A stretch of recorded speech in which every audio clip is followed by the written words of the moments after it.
STEM workforce in the United States of America.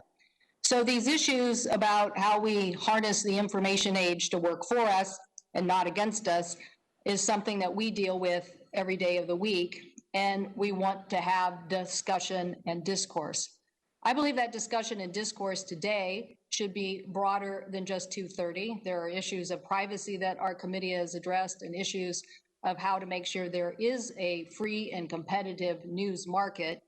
I noticed today we're not calling in the NAB or the Publishers Association asking them why they haven't printed or reprinted information that you allude to in your testimony that you wish was more broadly distributed. To have the competition in the news market is to have a diversity of voices and diversity of opinion. And in my report just recently released, we show that true competition really does help perfect information, both for our economy and for the health of our democracy. So I do look forward to discussing these issues today. What I do not want today's hearing to be is a chilling effect on the very important aspects of making sure that hate speech or misinformation related to health and public safety are allowed to remain on the internet. We all know what happened in 2016, and we had reports from the FBI, our intelligence agencies, and a bipartisan Senate committee that concluded in 2016 that Russian operatives did, masquerading as Americans, use targeted advertisements, intentionally falsified news articles, self-generated content, social media platform tools to interact and attempt to deceive tens of millions of social media users in the United States. Director of National Intelligence, Republican Senator, former Senator Dan Coates said, quote, in July 2018, "The warning lights are blinking red, that the digital infrastructure that serves our country is literally under attack." So I take this issue very seriously and have had for many years. That is making sure, as the Mueller, Special Counsel Mueller indicated, 12 Russian intelligence officers hacked the DNC and various information detailing phishing attacks into our state election boards, online personas, and stealing documents. So when we had a subcommittee hearing and former Bush Homeland Security Director Michael Chertoff testified, I asked him point blank, because there were some of our colleagues who were saying, you know what, everybody does election interference. So I asked him if election interference was something that we did or should be encouraging. He responded that he agreed, quote, "Interfering with infrastructure or elections is completely off limits and unacceptable." That is why I believe that we should be working aggressively internationally to sanction anybody that interferes in our elections. So I hope today that we will get a report from the witnesses on exactly what they have been doing to clamp down on election interference. I hope that they will tell us what kind of hate speech and misinformation that they have taken off the books. It is no secret that there are various state actors who are doing all they can to take a whack at democracy, to try to say that our way of government, that our way of life, that our way of freedom of speech and information is somehow not as good as we have made it being the beacon of democracy around the globe. I am not going to let or tolerate people to continue to whack at our election process, our vote by mail system, or the ability of tech platforms, security companies, our law enforcement entities, and the collective community to speak against misinformation and hate speech.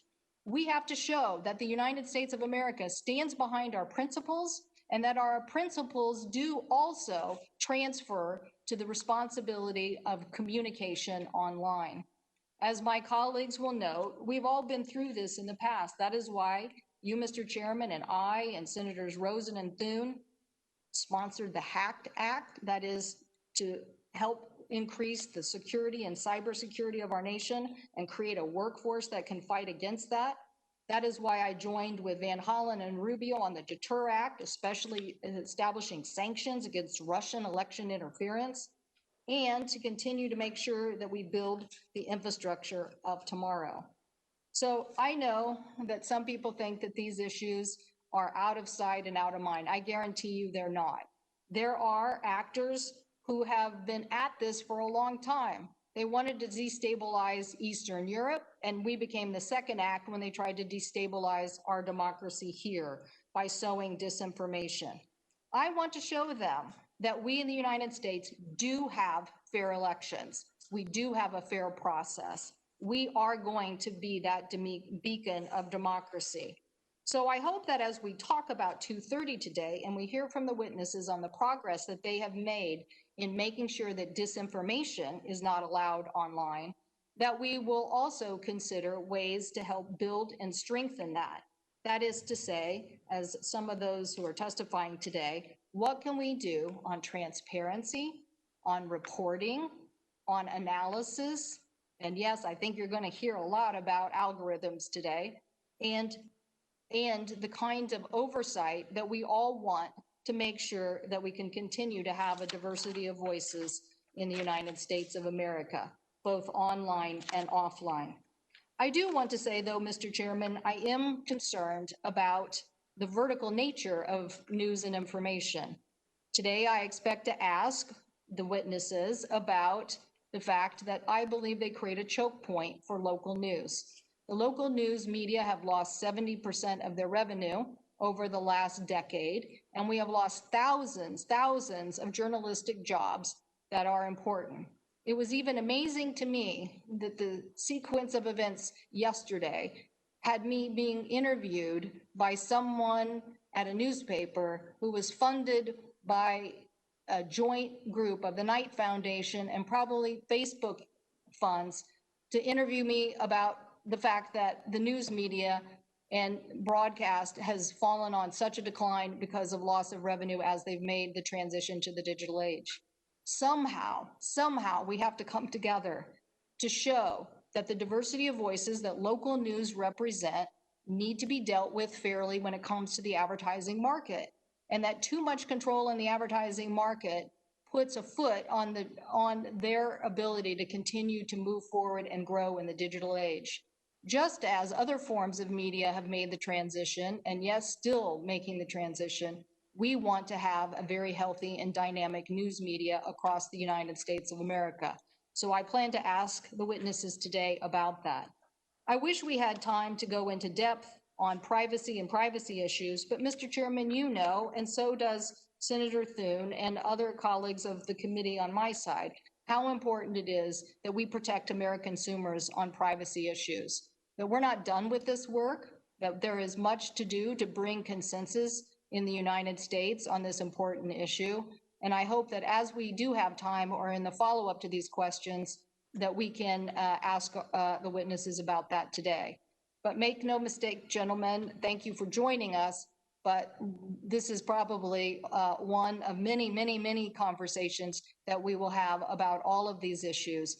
But again, let's harness the information age, as you are doing, but let's also make sure that consumers are fairly treated and that we are making it work for all of us to guarantee our privacy, our diversity of voices, and upholding our democratic principles, and the fact that we, the United States of America, stand for freedom of information and freedom of the press. Thank you.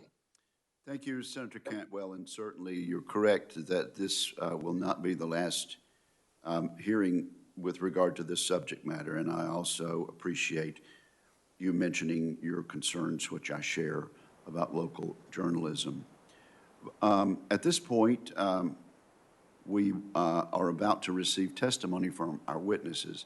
Before we begin that, let me remind members that today's hearing will provide senators with 7-minute rounds, with a round of 7-minute questioning rather than the usual 5 minutes that we have done in the past. At 7 minutes, the gavel will, let's say at a few seconds after 7 minutes, the gavel will go down. Even so, this hearing could last some 3 hours and 42 minutes at that rate. So this will be an extensive and lengthy hearing. Members are advised that we will adhere closely to that 7-minute limit. And also, shortly before noon, at the request of one of our witnesses, we will take a short 10-minute break. With that, we welcome our panel of witnesses, thank them for their testimony, and ask them to give their opening statements, summarizing them in some 5 minutes. The entire statement will be added at this point in the record, and we will begin with Mr. Jack Dorsey of Twitter. Sir, are you here? Do you hear us, and do we have contact with you? Yes, can you hear me? Yes, yes. So thank you for being with us, and you are now recognized for 5 minutes, sir. Okay, thank you, members of the Commerce Committee, for the opportunity to speak with the American people about Twitter and Section 230. My remarks will be brief so we can get to questions. Section 230 is the most important law protecting internet speech, and removing Section 230 will remove speech from the internet. Section 230 gave internet services two important tools. The first provides immunity from liability for users' content. The second provides good Samaritan protections for content moderation and removal, even of constitutionally protected speech, as long as it's done in good faith. That concept of good faith is what's being challenged by many of you today. Some of you don't trust we're acting in good faith. That's the problem I want to focus on solving. How do services like Twitter earn your trust? How do we ensure more choice in the market if we don't? There are three solutions we'd like to propose to address the concerns raised, all focused on services that decide to moderate or remove content. They could be expansions to Section 230, new legislative frameworks, or a commitment to industry-wide self-regulation best practices. The first is requiring a services moderation process to be published. How are cases reported and reviewed? How are decisions made? What tools are used to enforce? Publishing answers to questions like these will make our process more robust and accountable to the people we serve. The second is requiring a straightforward process to appeal decisions made by humans or by algorithms. This ensures people can let us know when we don't get it right, so that we can fix any mistakes and make our processes better in the future. And finally, much of the content people see today is determined by algorithms, with very little visibility into how they choose what they show. We took a first step in making this more transparent by building a button to turn off our home timeline algorithms. It's a good start, but we're inspired by the market approach suggested by Dr. Stephen Wolfram before this committee in June 2019. Enabling people to choose algorithms created by third parties to rank and filter their content is an incredibly energizing idea that's in reach. Requiring 1, moderation process and practices to be published, 2, a straightforward process to appeal decisions, and 3, best efforts around algorithmic choice are suggestions to address the concerns we all have going forward. And they're all achievable in short order. It's critical as we consider these solutions, we optimize for new startups and independent developers. Doing so ensures a level playing field that increases the probability of competing ideas to help solve problems. We mustn't entrench the largest companies any further. Thank you for the time, and I look forward to a productive discussion to dig into these and other ideas. Thank you very much, Mr. Dorsey. We now call on Mr. Sundar Pichai. You are recognized for 5 minutes, sir. Chairman Wicker, Ranking Member Cantwell, and distinguished members of the committee, thank you for the opportunity to appear before you today. The internet has been a powerful force for good over the past 3 decades. It has radically improved access to information, whether it's connecting Americans to jobs, getting critical updates to people in times of crisis, or helping a parent find answers to questions like, how can I get my baby to sleep through the night? At the same time, people everywhere can use their voices to share new perspectives, express themselves, and reach broader audiences than ever before. Whether you're a barber in Mississippi or a home renovator in Indiana, you can share a video and build a global fan base and a successful business right from your living room. In this way, the internet has been one of the world's most important equalizers, information can be shared and knowledge can flow from anyone to anywhere. The same low barriers to entry also make it possible for bad actors to cause harm. As a company whose mission is to organize the world's information and make it universally accessible and useful, Google is deeply conscious of both the opportunities and risks the internet creates. I'm proud that Google's information services like Search, Gmail, Maps, and Photos provide thousands of dollars a year in value to the average American for free. We feel a deep responsibility to keep the people who use our products safe and secure, and have long invested in innovative tools to prevent abuse of our services. When it comes to privacy, we are committed to keeping your information safe, treating it responsibly, and putting you in control. We continue to make privacy improvements, like the changes I announced earlier this year to keep less data by default, and support the creation of comprehensive federal privacy laws. We are equally committed to protecting the quality and integrity of information on our platforms and supporting our democracy in a nonpartisan way. As just one timely example, our information panels on Google and YouTube inform users about where to vote and how to register. We've also taken many steps to raise up high-quality journalism, from sending 24 billion visits to news websites globally every month, to our recent $1 billion investment in partnerships with news publishers. Since our founding, we've been deeply committed to the freedom of expression. We also feel a responsibility to protect people who use our products from harmful content and to be transparent about how we do that. That's why we set and publicly disclose clear guidelines for our products and platforms, which we enforce impartially. We recognize that people come to our services with a broad spectrum of perspectives, and we are dedicated to building products that are helpful to users of all backgrounds and viewpoints. Let me be clear, we approach our work without political bias, full stop. To do otherwise would be contrary to both our business interests and our mission, which compels us to make information accessible to every type of person, no matter where they live or what they believe. Of course, our ability to provide access to a wide range of information is only possible because of existing legal frameworks like Section 230. The United States adopted Section 230 early in the Internet's history, and it has been foundational to US leadership in the tech sector. It protects the freedom to create and share content while supporting the ability of platforms and services of all sizes to responsibly address harmful content. We appreciate that this committee has put great thought into how platforms should address content. We look forward to having these conversations. As you think about how to shape policy in this important area, I would urge the committee to be very thoughtful about any changes to Section 230 and to be very aware of the consequences those changes might have on businesses and customers. At the end of the day, we all share the same goal: free access to information for everyone and responsible protections for people and their data. We support legal frameworks that achieve these goals. I look forward to engaging with you today about these important issues and answering your questions. Thank you. Thank you very much, Mr. Pakai.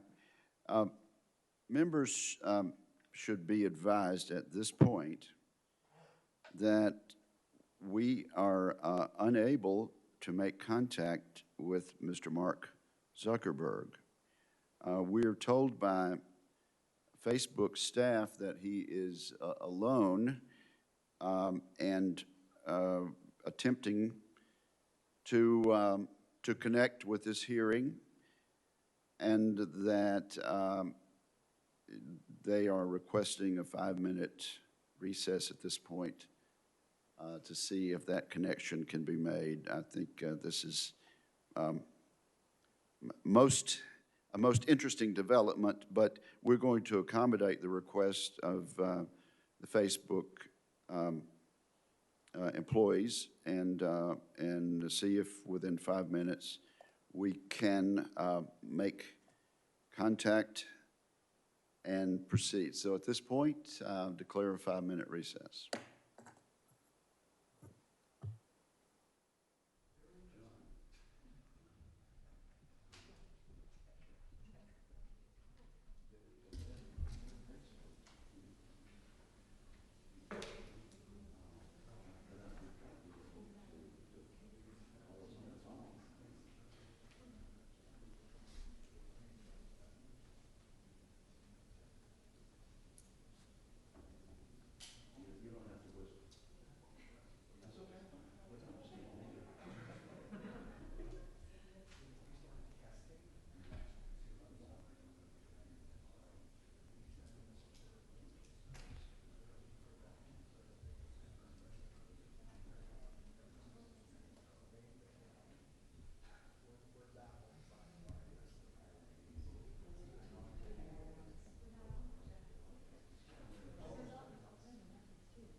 call the hearing back into order, and we're told that in less than 5 minutes we have success. So, Mr. Zuckerberg, I'm told that we have both video and audio connection. Are you there, sir? Yes, I am. Can you hear me? Can hear you fine, and you're now recognized for 5 minutes to summarize your testimony. Welcome. All right. Thank you, Chairman. I was able to hear the other opening statements. I was just having a hard time connecting myself. All right. So I know the feeling, Mr. Zuckerberg. Chairman Wicker, Ranking Member Cantwell, and members of the committee, every day, millions of Americans use the internet to share their experiences and discuss issues that matter to them. Setting the rules for online discourse is an important challenge for our society, and there are principles at stake that go beyond any one platform. How do we balance free expression and safety? How do we define what is dangerous? Who should decide? I don't believe that private companies should be making so many decisions about these issues by themselves. And at Facebook, we often have to balance competing equities. Sometimes the best approach from a safety or security perspective isn't the best for privacy or free expression. So we work with experts across society to strike the right balance. We don't always get it right, but we try to be fair and consistent. The reality is that people have very different ideas and views about where the lines should be. Democrats often say that we don't remove enough content, and Republicans often say we remove too much. I expect that we'll hear some of those criticisms today. And the fact that both sides criticize us doesn't mean that we're getting this right. But it does mean that there are real disagreements about where the limits of online speech should be. And I think that's understandable. People can reasonably disagree about where to draw the lines. That's a hallmark of democratic societies, especially here in the US with our strong First Amendment tradition. But it strengthens my belief that when a private company is making these calls, we need a more accountable process that people feel is legitimate and that gives platforms certainty. At Facebook, we publish our standards and issue quarterly reports on the content that we take down. We launched an independent oversight board that can overturn our decisions, and we've committed to an audit of our content reports. But I believe Congress has a role to play too in order to give people confidence that the process is carried out in a way that balances society's deeply held values appropriately, and that's why I've called for regulation. Right now, the discussion is focused on Section 230. Some say that ending 230 would solve all of the internet's problems.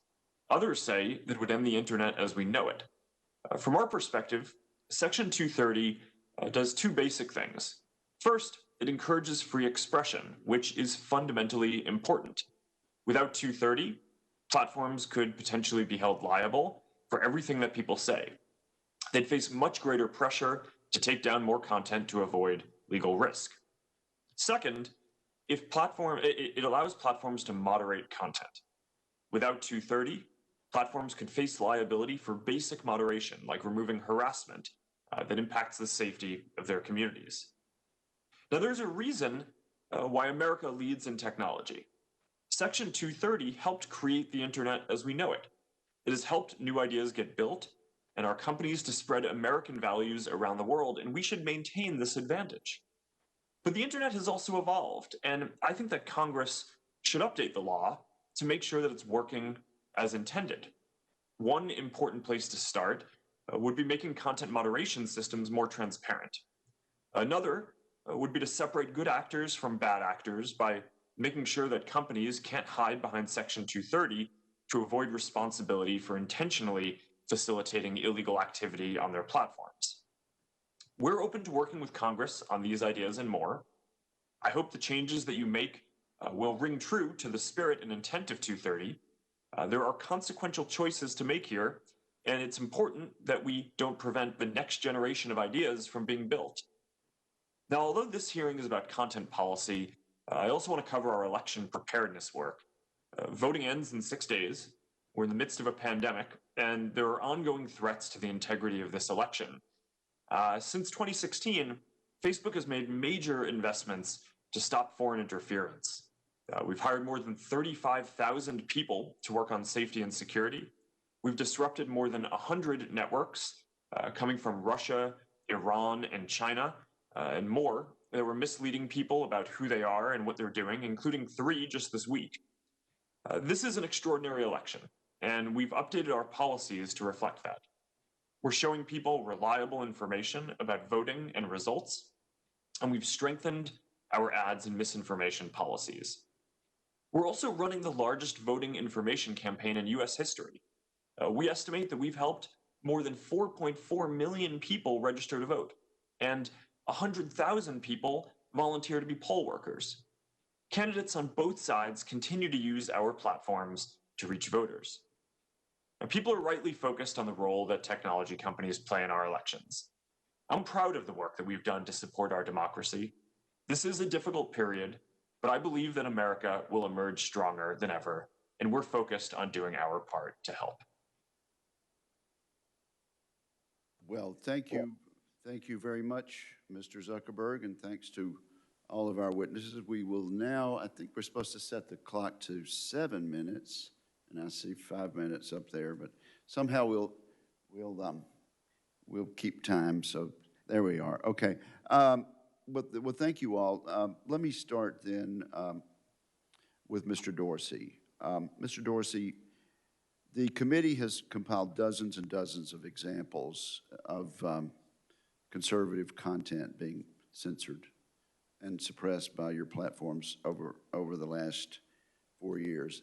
I entered these examples into the record on October 1st when the committee voted unanimously to issue the subpoenas. And thank you all 3 again for working with us on the scheduling, alleviating the necessity for actually exercising the subpoenas.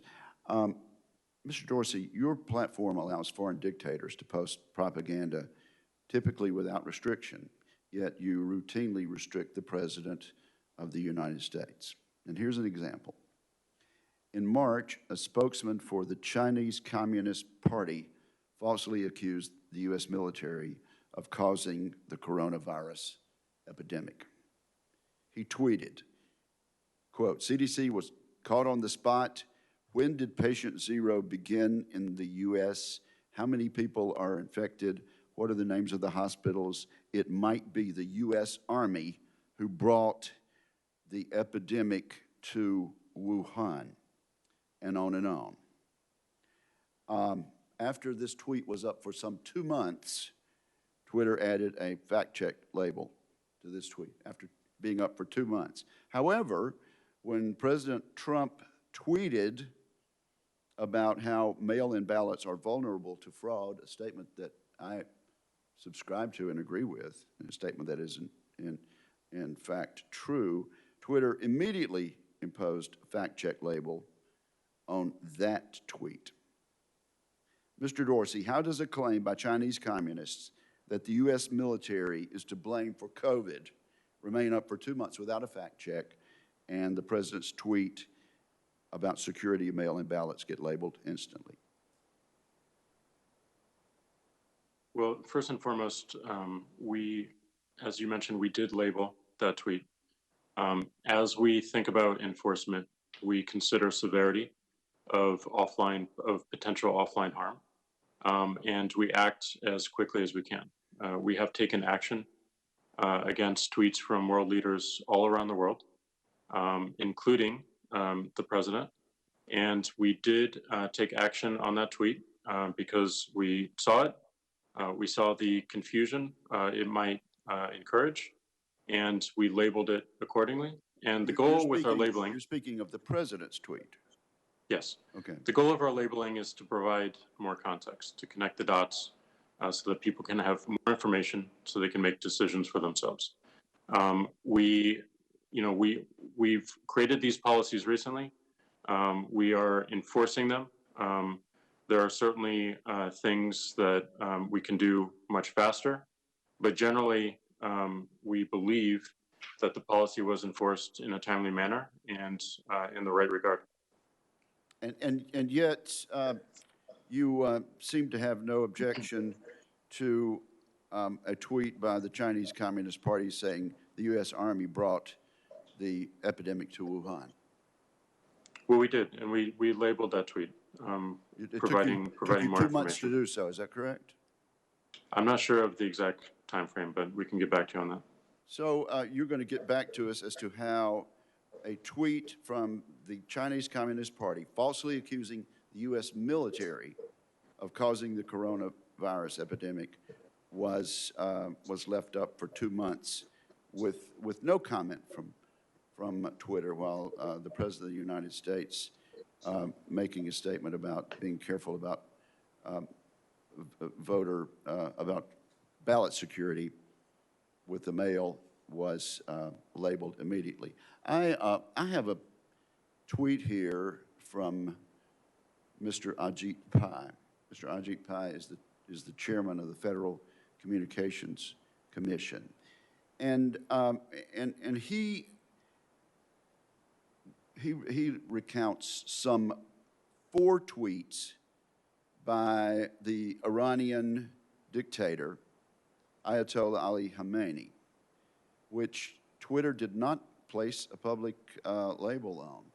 They all 4 of them glorify violence. The first tweet says this, and I quote each time: "The Zionist regime is a deadly, cancerous growth and a detriment to the region. It will undoubtedly be uprooted and destroyed." That's the first tweet.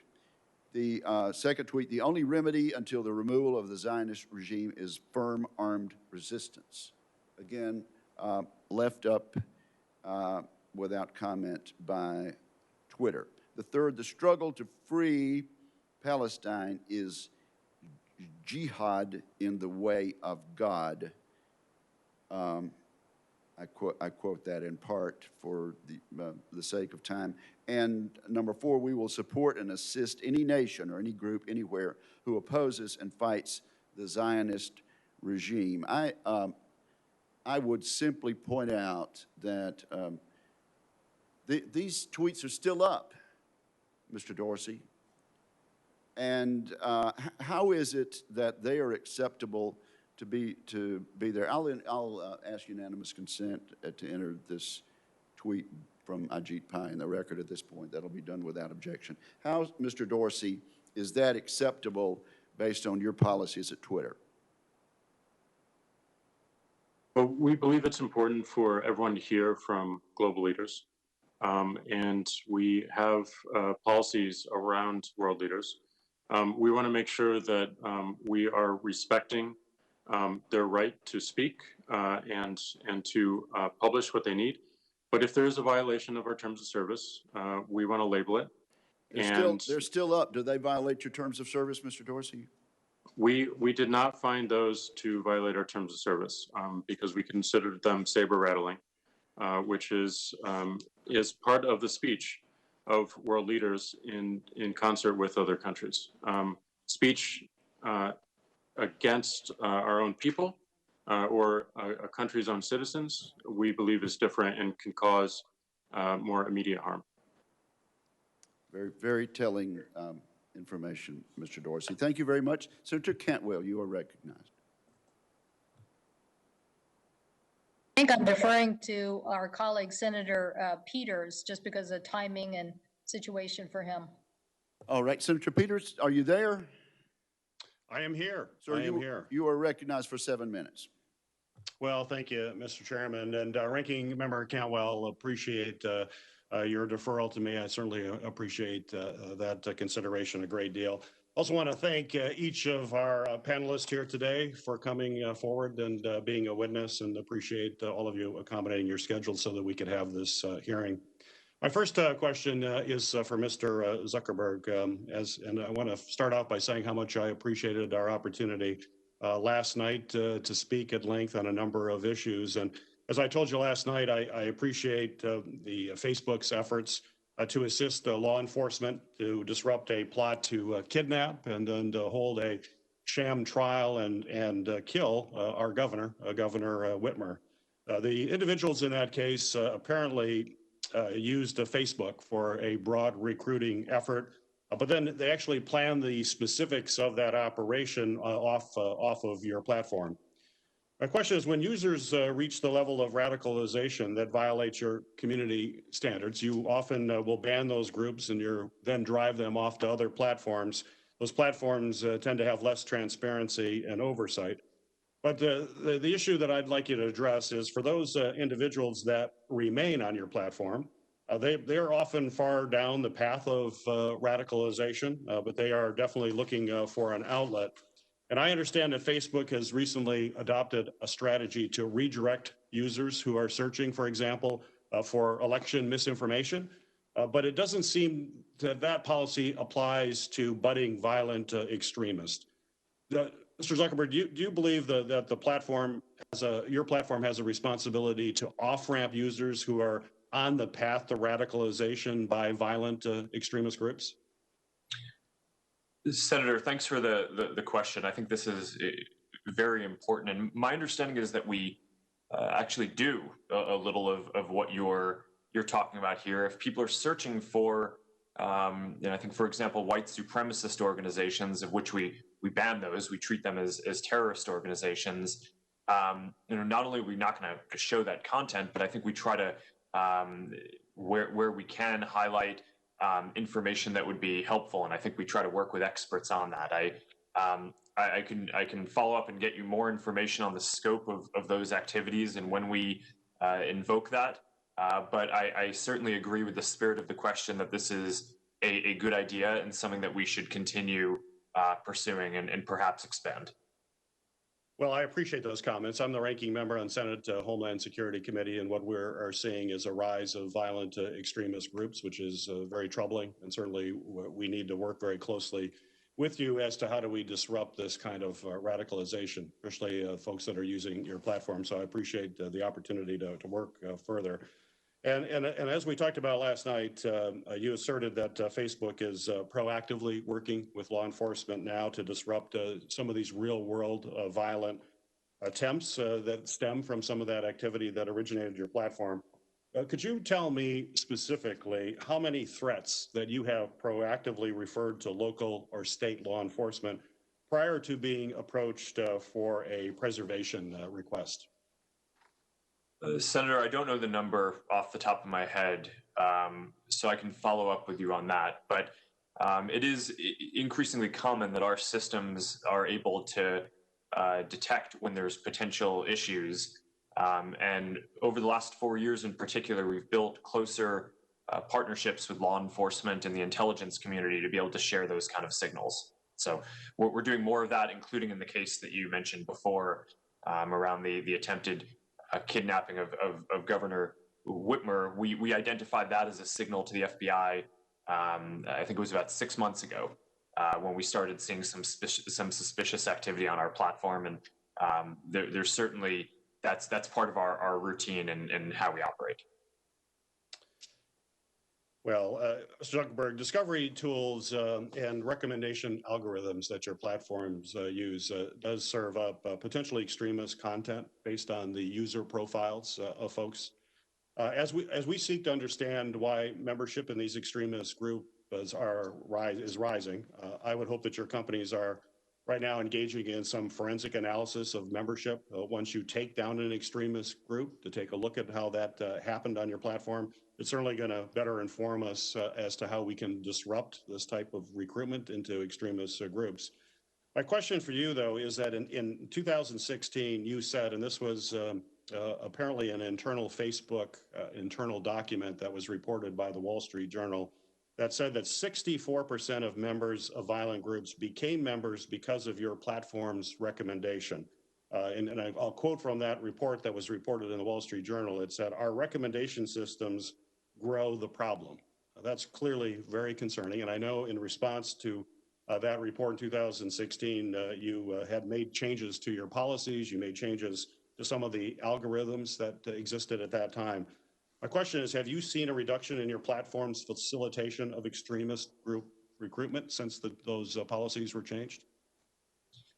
Senator, I'm not familiar with that specific study, but I agree with the concern, and making sure that our recommendation systems for what groups people are given the opportunity to join is certainly one important vector for addressing this issue. And we've taken a number of steps here, including disqualifying groups from being included in our recommendation system at all if they routinely are being used to share misinformation, or if they have content violations, or a number of other criteria. So I'm quite focused on this. I agree with where you're going with that question.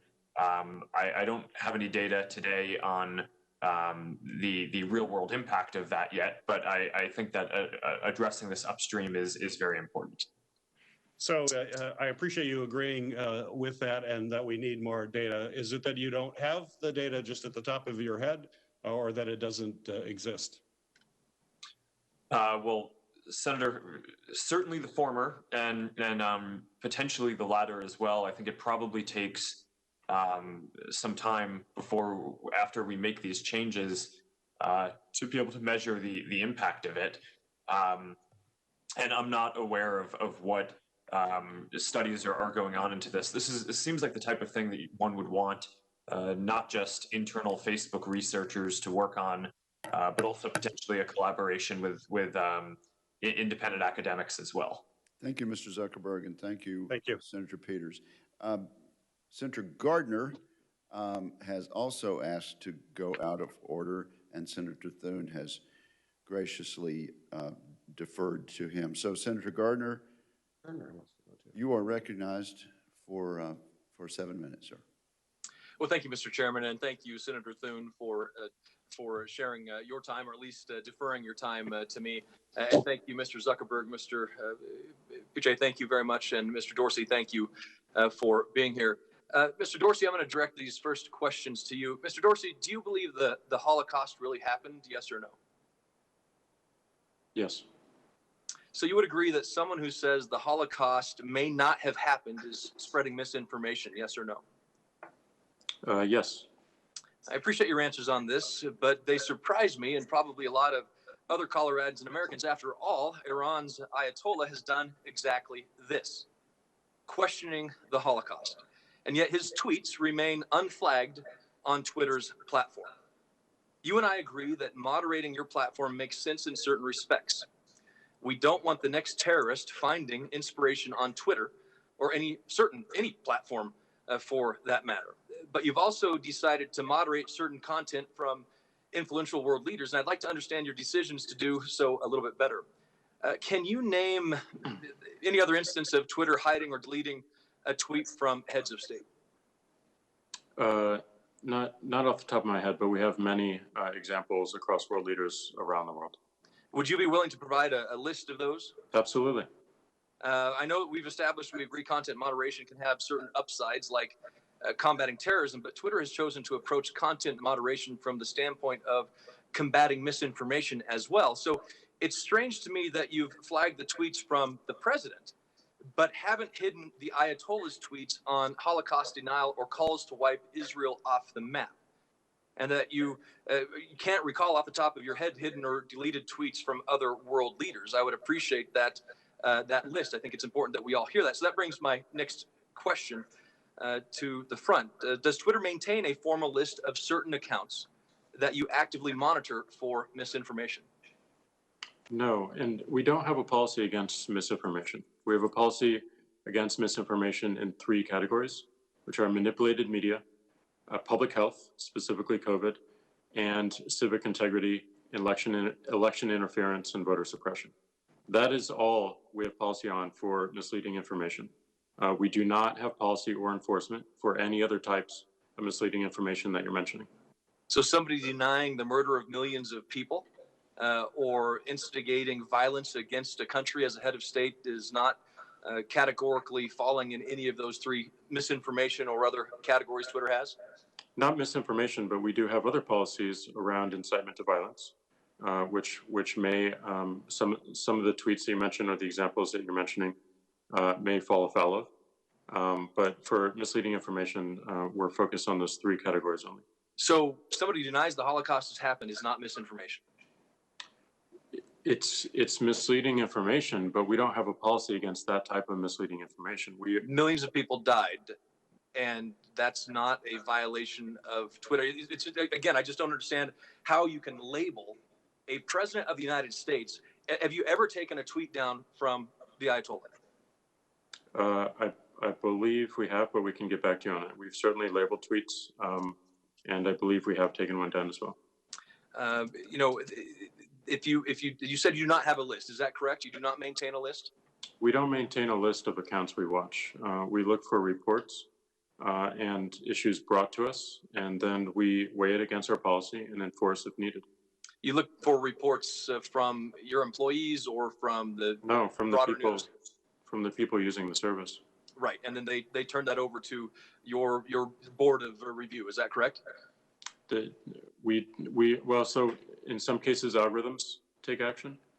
In other cases, humans do. In some cases, it's a pairing of the two. There are numerous examples of blue check marks that are spreading false information that aren't flagged. So Twitter must have some kind of list of priority accounts that it maintains. You have the blue check mark list. How do you decide when to flag a tweet? You got into that a little bit. Is there a formal threshold of retweets or likes that must be met before a tweet is flagged? No. Twitter can't claim that. I just, with your answers on the Ayatollah and others, I just don't understand how Twitter can claim to want a world of less hate and misinformation while you simultaneously let the kind of content that the Ayatollah has tweeted out flourish on the platform, including from other world leaders. It's no wonder that Americans are concerned about politically motivated content moderation at Twitter, given what we have just said. I don't like the idea of a group of unelected elites in San Francisco or Silicon Valley deciding whether my speech is permissible on their platforms, but I like even less the idea of unelected Washington, D.C. bureaucrats trying to enforce some kind of politically neutral content moderation. So just as we have heard from other panelists, as we're going to hear throughout the day, we have to be very careful and not rush to legislate in ways that stifle speech. You can delete Facebook, turn off Twitter, or try to ditch Google, but you cannot unsubscribe from government censors. Congress should be focused on encouraging speech, not restricting it. The Supreme Court has tried teaching us that lesson time and time again, and the Constitution demands that we remember it. I'm running short on time, so I'm going to very quickly go through another question. One of the core ideas of Section 230's liability protections is this: you shouldn't be responsible for what someone else says on your platform. Conversely, you should be liable for what you say or do on your own platform. I think that's pretty common sense. But courts have not always agreed with this approach. Even Rep. Chris Cox opined in a recent Wall Street Journal op-ed that Section 230 has sometimes been interpreted by courts more broadly than I expected. For example, allowing some websites to escape liability for content they helped create. Mr. Zuckerberg, I have a simple question for you and each of the panelists today quickly. To be clear, I'm not talking about technical tools or operating the platform itself here. I'm purely talking about content. Do you agree that internet platforms should be held liable for the specific content that you yourself create on your own platforms? Yes or no? Very quickly. Senator, I think that is reasonable. Yes or no, Mr. Dorsey? If Twitter creates specific content, should Twitter be liable for that content? It's reasonable as well. Mr. Piche, same question to you. Yes or no, should Google be liable for the specific content that it creates? If we are acting as a publisher, I would say yes. The specific content that you create on your own platform. Yes. That seems reasonable. Thank you. I think one of the other sides of liability questions in regard to the good faith removal provision in Section 230 that we'll get into a little bit more in the private questions. I know I'm out of time. So, Mr. Chairman, thank you for giving me this time. Senator Thune, thank you as well. And thanks to the witnesses. Thank you, Senator Gardner. The ranking member has now deferred to Senator Klobuchar, so Senator, you are now recognized. Thank you, Chairman. I want to note first that this hearing comes 6 days before Election Day, and it makes, I believe we're politicizing, and the Republican majority is politicizing, which should actually not be a partisan topic. And I do want to thank the witnesses here for appearing, but also for the work that they're doing to try to encourage voting and to put out the correct information when the president and others are undermining vote by mail, something we're doing in every state in the country right now. Second point, Republicans failed to pass my bipartisan Honest Ads Act, and the White House blatantly blocked the bipartisan election security bill that I had with Senator Langford, as well as several other Republicans. And it's one of the reasons I think we need a new president. Third, my Republican colleagues in the Senate, many of them I work with very well in this committee, but we have had 4 years to do something when it comes to antitrust, privacy, local news, a subject that briefly came up, and so many other things. So I'm going to use my time to focus on what I consider, in Justice Ginsburg's words, to be a blueprint for the future. I'll start with you, Mr. Zuckerberg. How many people log into Facebook every day? Senator, it is more than 2 billion. Okay. And how much money have you made on political advertisements in the last 2 years? Senator, I do not know off the top of my head. It is a relatively small part of our revenue. Okay, small for you, but I think it's 2.2 billion, over 10,000 ads sold since May 2018. Those are your numbers, and we can check them later. Do you require Facebook employees to review the content of each of the political ads that you sell in order to ensure that they comply with the law and your own internal rules? Senator, we require all political advertisers to be verified before they could run ads. And I believe we do review advertising as well. But does a real person actually read the political ads that you sell, yes or no? Senator, I imagine that a person does not look at every single ad. Our systems are a combination of artificial intelligence systems and people. We have 35,000 people who do content and security review for us, but given the massive amount of... I really just had a straightforward question because I don't think they do. I think the algorithms hit in because I think the ads instantly are placed. Is that correct? Senator, my understanding of the way the system works is we have computers and artificial intelligence scan everything. And if we think that there are potential violations, then either the AI system will act or it will flag it to the tens of thousands of people who do content review. But just with all the money you have, you could have a real person review like a lot of the other traditional media organizations do. So another question, when John McCain and I and Senator Warner introduced the Honest Ads Act, we got pushback from your company, others, and you were initially against it. Then we discussed this at a hearing. You're for it. I appreciate that. And have you spent any of the money? I know you spent the most money, Facebook spent the most money ever lobbying last year. Have you spent any of the money trying to change or block the bill? Senator, no. In fact, I've endorsed it publicly and we've implemented it into our systems, even though it hasn't become law. I'm a big supporter. Have you done anything in the past to try to change it? No. Have you done anything to get it passed? Because we're at a roadblock on it. And I do appreciate that you voluntarily implemented some of it, but have you voluntarily implemented the part of the Honest Ads Act where you fully disclose which groups of people are being targeted by political ads? Senator, we have, I think, industry-leading transparency around political ads, and part of that is showing which audiences, in broad terms, ended up seeing the ads. Of course, getting the right resolution on that is challenging without it becoming a privacy issue, but we've tried to do that and provide as much transparency as we can, and I think we're currently leading in that area. And to your question about how we're... I still have concerns, and I don't mean to interrupt you, but I have such limited time. One of the things that last thing I want to ask you about is divisiveness on the platform.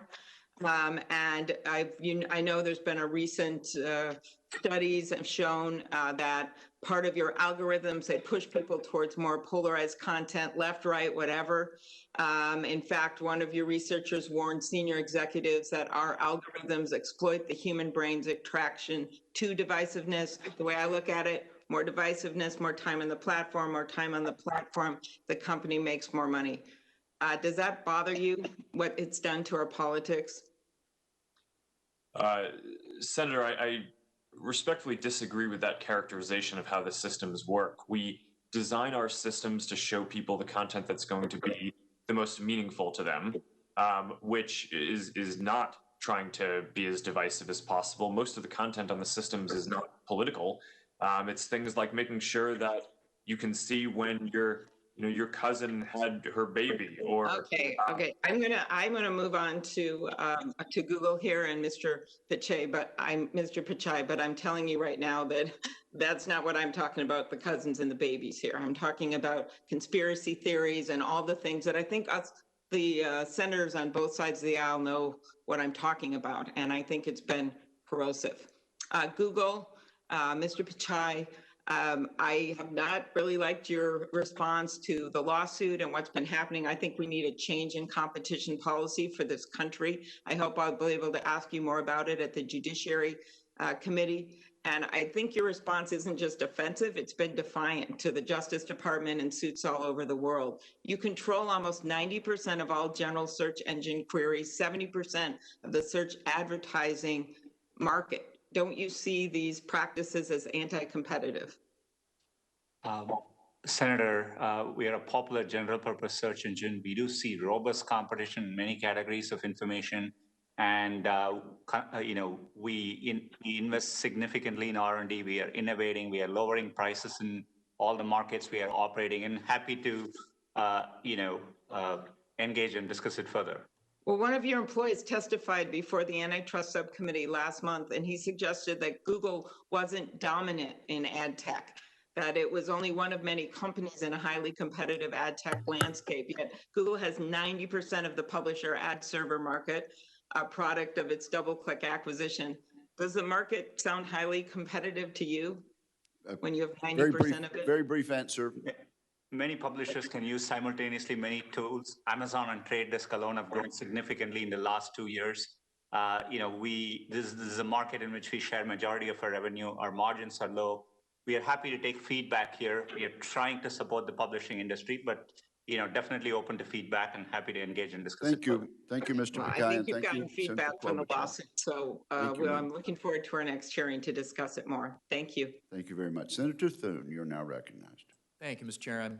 Chairman, and I appreciate you convening the hearing today, which is an important follow-up to the subcommittee hearing that we convened in July on Section 230. Many of us here today, and many of those we represent, are deeply concerned about the possibility of political bias and discrimination by large internet and social media platforms. Others are concerned that even if your actions aren't skewed, that they are hugely consequential for our public debate, yet you operate with limited accountability. Such distrust is intensified by the fact that the moderation practices used to suppress or amplify content remain largely a black box to the public. Moreover, the public explanations given by the platforms for taking down or suppressing content too often seem like excuses that have to be walked back after scrutiny. And due to exceptional secrecy with which platforms protect their algorithms and content moderation practices, it's been impossible to prove one way or another whether political bias exists. So users are stuck with anecdotal information that frequently seems to confirm their worst fears, which is why I've introduced two bipartisan bills, the Platform Accountability and Consumer Transparency, or the PACT Act, and the Filter Bubble Transparency Act, to give users, the regulators, and the general public meaningful insight into online content moderation decisions and how algorithms may be amplifying or suppressing information. And so I look forward to continuing that discussion today. My Democrat colleagues suggest that when we criticize the bias against conservatives, that we're somehow working the refs. But the analogy of working the refs assumes that it's legitimate even to think of you as refs. It assumes that you three Silicon Valley CEOs get to decide what political speech gets amplified or suppressed, and it assumes that you're the arbiters of truth, or at the very least, the publishers making editorial decisions about speech. So yes or no, I would ask this of each of the three of you, are the Democrats correct that you all are the legitimate referees over our political speech? Mr. Zuckerberg, are you the ref? Senator, I certainly think not, and I do not want us to have that role. Mr. Dorsey, are you the ref?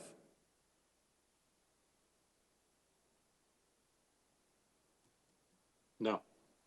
Mr. Pichai, are you the ref?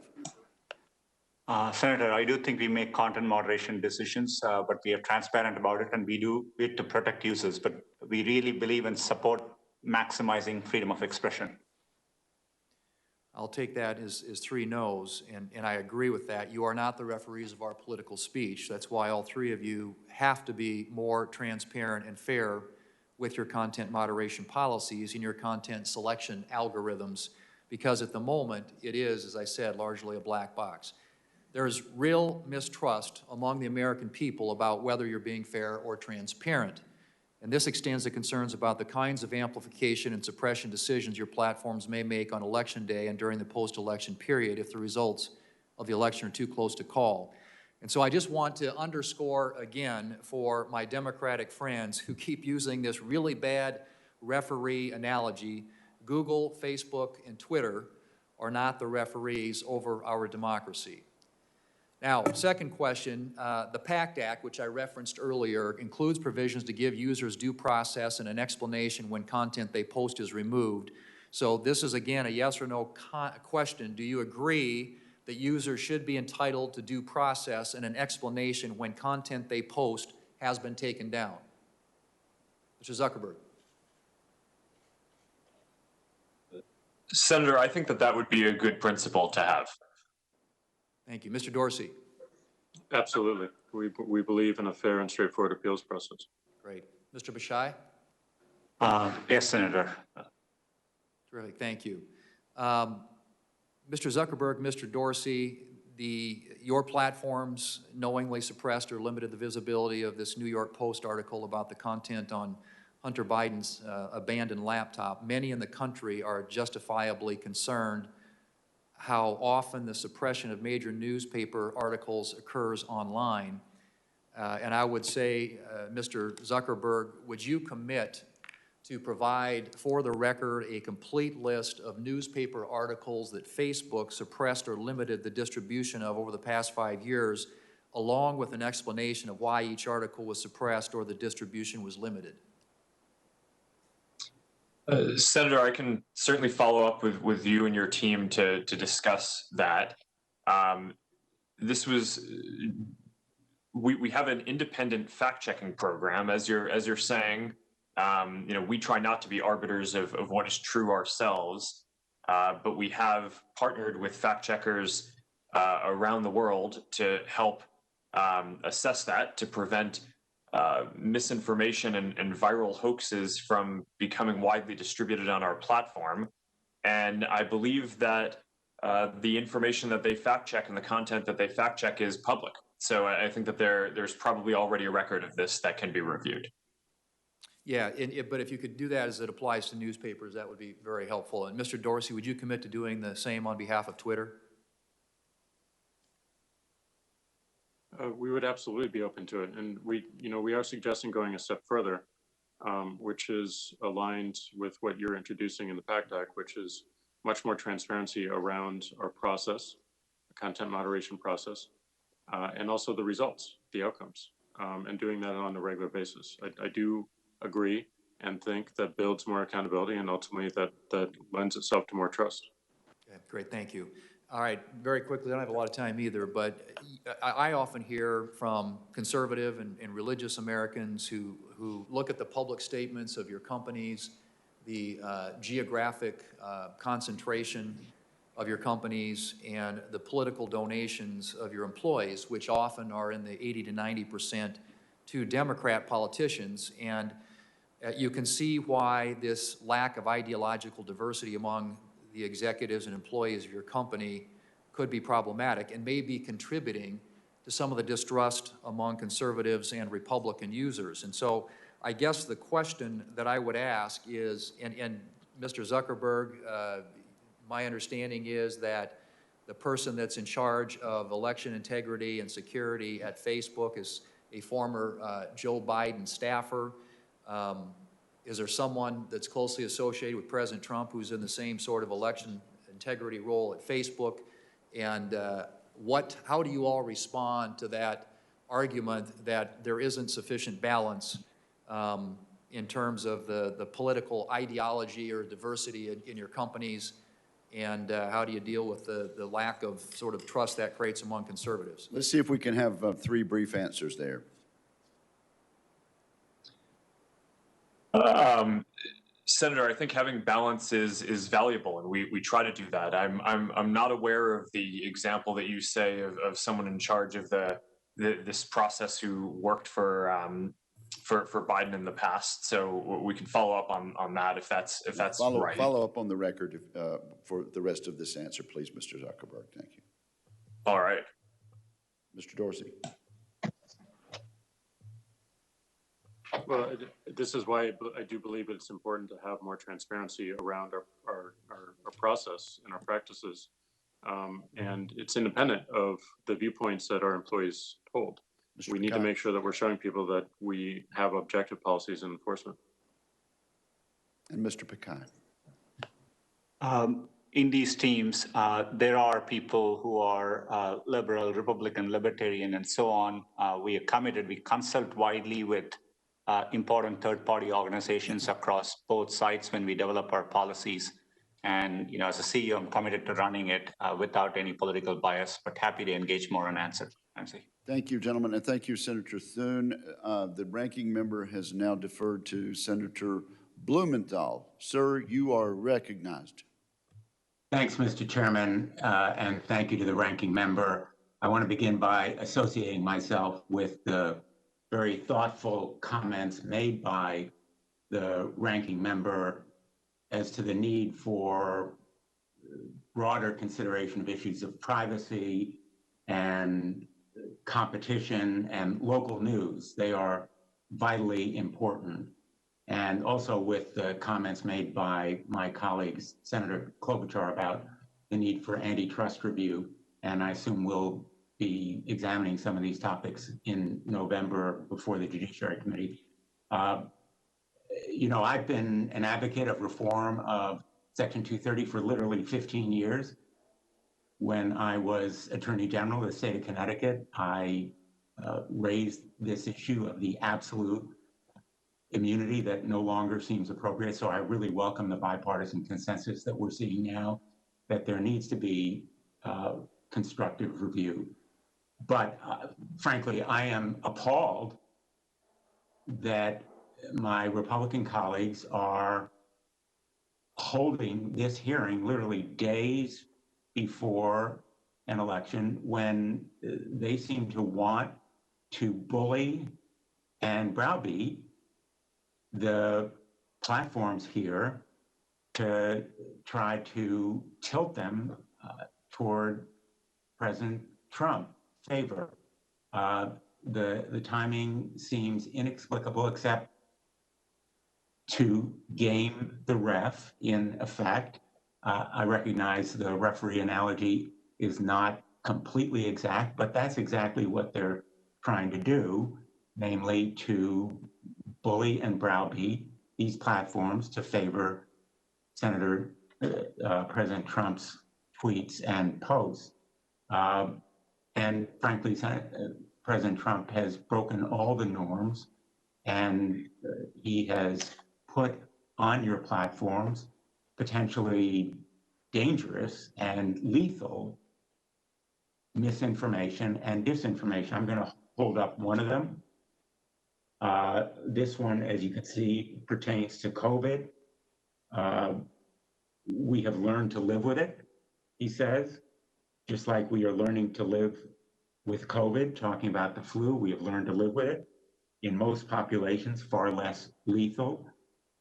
He has said that children, I would say almost definitely, but almost immune from this disease. He has said about the elections, big problems and discrepancies with mail-in ballots all over the USA, must have final total on November 3rd. Fortunately, the platforms are acting to label or take down these kinds of posts, but my Republican colleagues have been silent. They've lost their phones or their voices, and the platforms, in my view, have.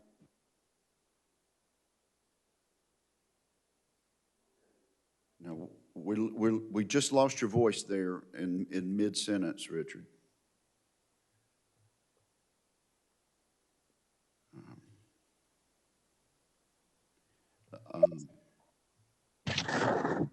Let's suspend for just a minute till we get. I hope you can hear me now. There we are. Okay, we can hear you now, Senator Blumenthal. Just a start back one sentence before. We had you until then. I just want to say about this disinformation from the president, there's been deafening silence from my Republican colleagues. And now we have a hearing that is in effect designed to intimidate, fully browbeat the platforms that have labeled disinformation for exactly what it is. We're on the verge of a massive onslaught on the integrity of our elections. President Trump has indicated that he will potentially interfere by posting disinformation on election day or the morning after. The Russians have begun already interfering in our elections. We've all received briefings that are literally chilling about what they are doing, and the FBI and the CSIS have recently issued public alerts that quote foreign actors and cyber criminals likely to spread disinformation regarding 2020 results. They are making 2016 look like child's play in what they are doing. So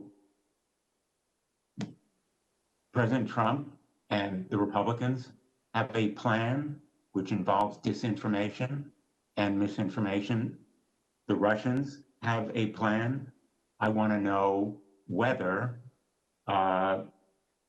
you have a plan, Facebook, Twitter, Google, a plan if the president uses your platforms to say on the day of the election that there is rigging or fraud without any basis in evidence, or attempts to say that the election is over and the counting of votes must stop either on November 4th or some day subsequent. And I would like, as to this question about whether you have a plan, a yes or no.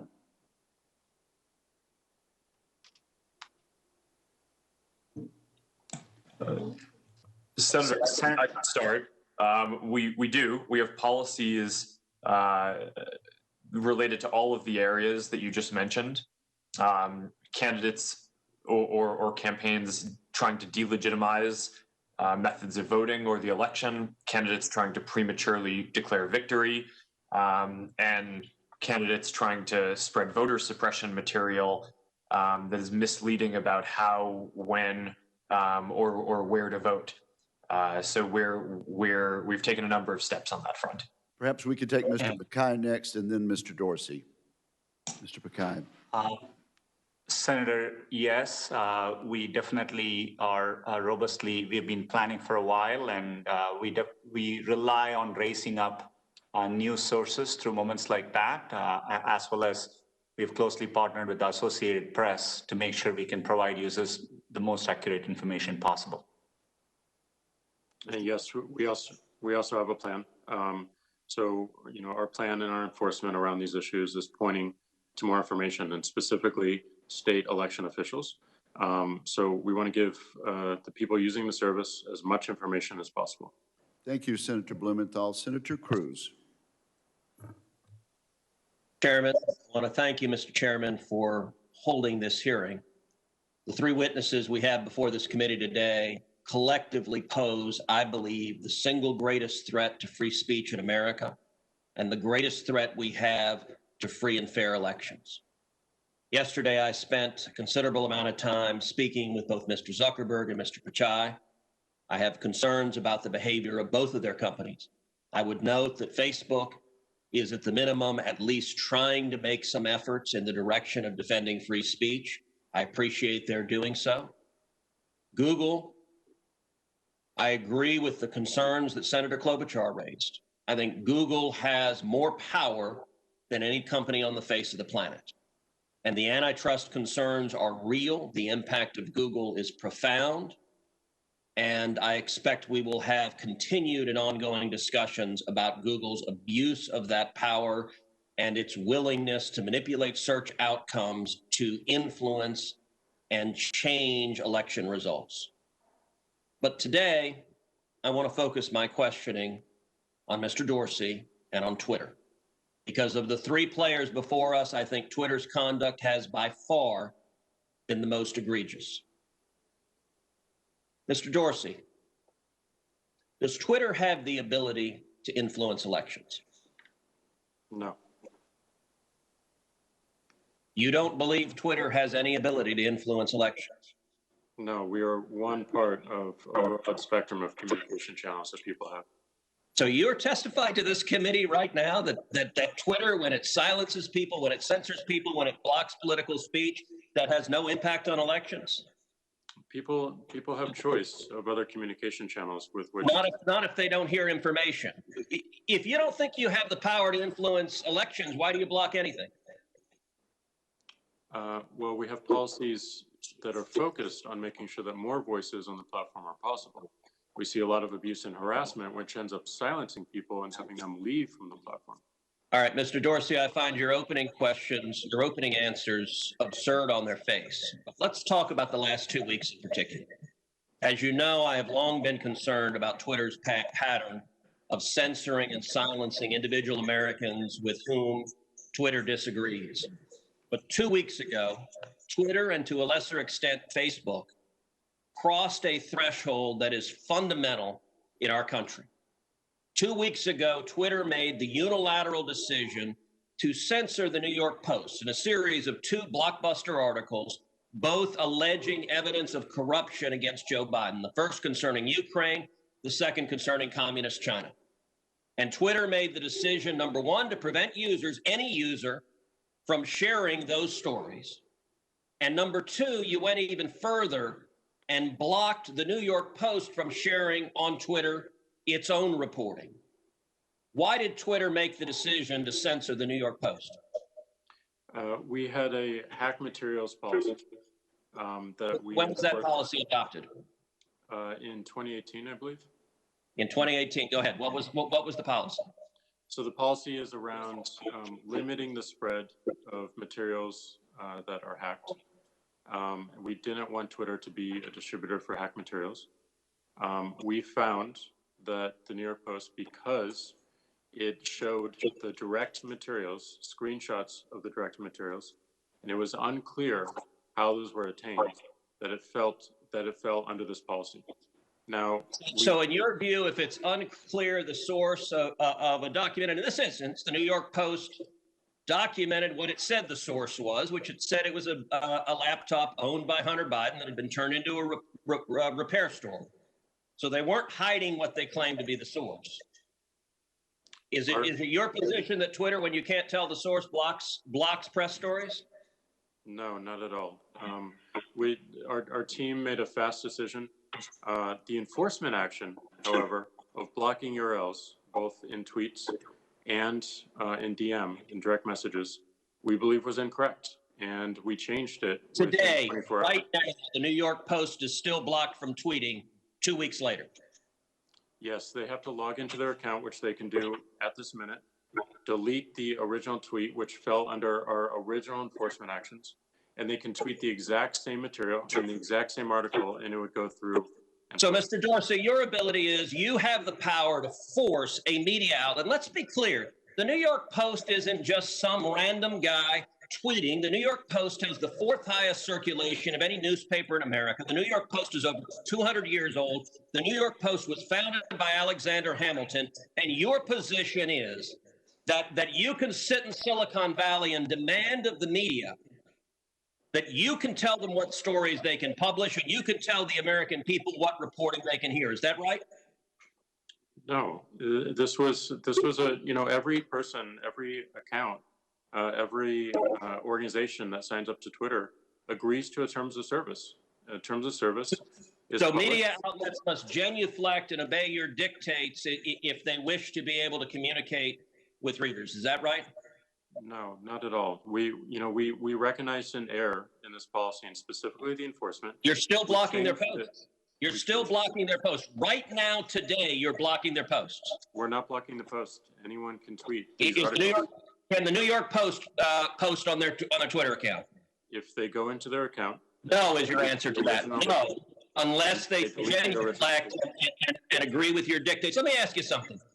You claimed it was because of a hacked materials policy. I find that facially highly dubious and clearly employed in a deeply partial way. Did Twitter block the distribution of the New York Times' story a few weeks ago that purported to be based on copies of President Trump's tax returns? We didn't find that a violation of our terms of service and this policy in particular because it was reporting about the material. It wasn't distributing the material. Okay, well, that's actually not true. They posted what they purported to be original source materials, and federal law, federal statute makes it a crime, a federal felony, to distribute someone's tax returns against their knowledge. So that material was based on something that was distributed in violation of federal law, and yet Twitter gleefully allowed people to circulate that. But when the article was critical of Joe Biden, Twitter engaged in rampant censorship and silencing. And again, we recognized errors in that policy. We changed it within 24 hours. This is. But you're still blocking the New York Post. You haven't changed it. We have changed it. They can log into their account, delete the original tweet. That was you forced a Politico reporter to take down his post about the New York Post as well. Is that correct? Within that 24-hour period, yes. But we, as the policy has changed, anyone can tweet. So Twitter takes the view you can censor the New York Post, you can censor Politico, presumably you can censor the New York Times or any other media outlet. Mr. Dorsey, who the hell elected you and put you in charge of what the media are allowed to report and what the American people are allowed to hear? And why do you persist in behaving as a Democratic super PAC, silencing views to the contrary of your political beliefs? Let's give Mr. Dorsey a few seconds to answer that, and then we'll have to conclude this segment. Well, we're not doing that, and this is why I opened this hearing with calls for more transparency. We realize we need to earn trust more. We realize that more accountability is needed to show our intentions and to show the outcomes. Thank you, Senator. So I hear the concerns and acknowledge them, but we want to fix it with more transparency. Thank you, Senator Cruz.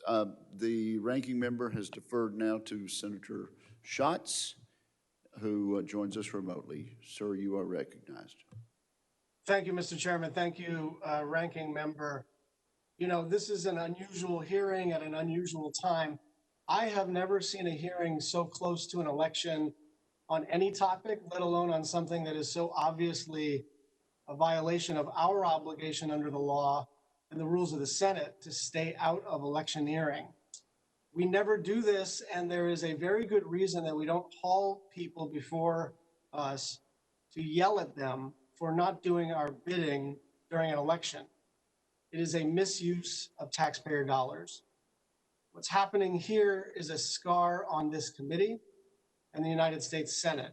What we are seeing today is an attempt to bully the CEOs of private companies into carrying out a hit job on a presidential candidate by making sure that they push out foreign and domestic misinformation meant to influence the election.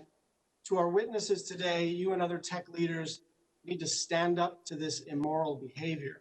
The truth is that because some of my colleagues accuse you, your companies, and your employees of being biased or liberal, you have institutionally bent over backwards and overcompensated. You've hired Republican operatives, hosted private dinners with Republican leaders, and in contravention of your terms of service, given special dispensation to right-wing voices and even throttled progressive journalism. Simply put, the Republicans have been successful in this play. And so during one of the most consequential elections in American history, My colleagues are trying to run this play again, and it is an embarrassment. I have plenty of questions for the witnesses on Section 230, on antitrust, on privacy, on anti-Semitism, on their relationship with journalism, but we have to call this hearing what it is. It's a sham. And so for the first time in my 8 years in the United States Senate, I'm not going to use my time to ask any questions because this is nonsense. And it's not going to work this time. This play my colleagues are running did not start today. And it's not just happening here in the Senate. It is a coordinated effort by Republicans across the government. Last May, President Trump issued an executive order designed to narrow the protections of Section 230 to discourage platforms from engaging in content moderation on their own sites. After it was issued, President Trump started tweeting that Section 230 should be repealed, as if he understands Section 230. In the last 6 months, President Trump has tweeted repeal Section 230 5 times, in addition to other tweets in which he's threatened the tech companies. A few weeks later, President Trump withdrew the nomination of FCC Commissioner Mike O'Reilly. Republican Commissioner O'Reilly questioned the FCC's authority to regulate under Section 230, and the statute is not unclear on this. President Trump then nominated Nathan Symington, who was the drafter of NTIA's petition to the FCC regarding Section 230. And Republican senators have enthusiastically participated. Since June of this year, 6 Republican-only bills have been introduced, all of which threaten platforms' ability to moderate content on their site. And as the election draws closer, this Republican effort has become more and more aggressive. September 23rd, DOJ unveiled its own Section 230 draft legislation that would narrow the protections under the current law and discourage platforms from moderating content on their own site. September 14th and October 1st, respectively, Senators Hawley and Kennedy tried to pass their Republican-only Section 230 bills via live unanimous consent. Now, what that means is they went down to the floor and without a legislative hearing, without any input from Democrats at all, they tried to pass something so foundational to the internet unanimously without any discussion and any debate. On the same day as Senator Kennedy's UC attempt, Senator Wicker forced the Commerce Committee, without any discussion or negotiation beforehand, to vote on subpoenaing the CEOs of Twitter, Facebook, and Google to testify. That's why we're here today. 2 weeks later, on October 14th, Justice Clarence Thomas, on his own, issued a statement that appeared to support the narrowing of the court's interpretation on Section 230. The very next day, the FCC chairman, Ajit Pai, announced that the FCC would seek to clarify the meaning of Section 230. On that day, Senator Graham announced that the Judiciary Committee would vote to subpoena the tech companies over the content moderation. And the context of this, in addition to everything, is that Senator Cruz is on Maria Bartiromo talking about a blockbuster story from the New York Post. Senator Hawley is on Fox and on the Senate floor. And the Commerce Committee itself is tweeting out a campaign-style video that sort of alarmingly says Hunter Biden's emails, tech censorship. On October 21st, Senator Hawley reattempted to pass his bill on Section 230 via UC, again without going through any committee markup or vote. And on Friday, Senator Graham announced that the CEOs of Facebook and Twitter would testify before the Senate Judiciary Committee on November 17th. This is bullying, and it is for electoral purposes. Do not let the United States Senate bully you into carrying the water for those who want to advance misinformation. And don't let the specter of removing Section 230 protections or an amendment to antitrust law or any other kinds of threats cause you to be a party to the subversion of our democracy. I will be glad to participate in good faith bipartisan hearings on these issues when the election is over. But this is not that. Thank you. Thank you, Senator Schatz. Next is Senator Fisher. Thank you, Mr. Chairman. Gentlemen, I'm not here to bully you today, and I am certainly not here to read any kind of political statement right before an election. To me, this hearing is not a sham.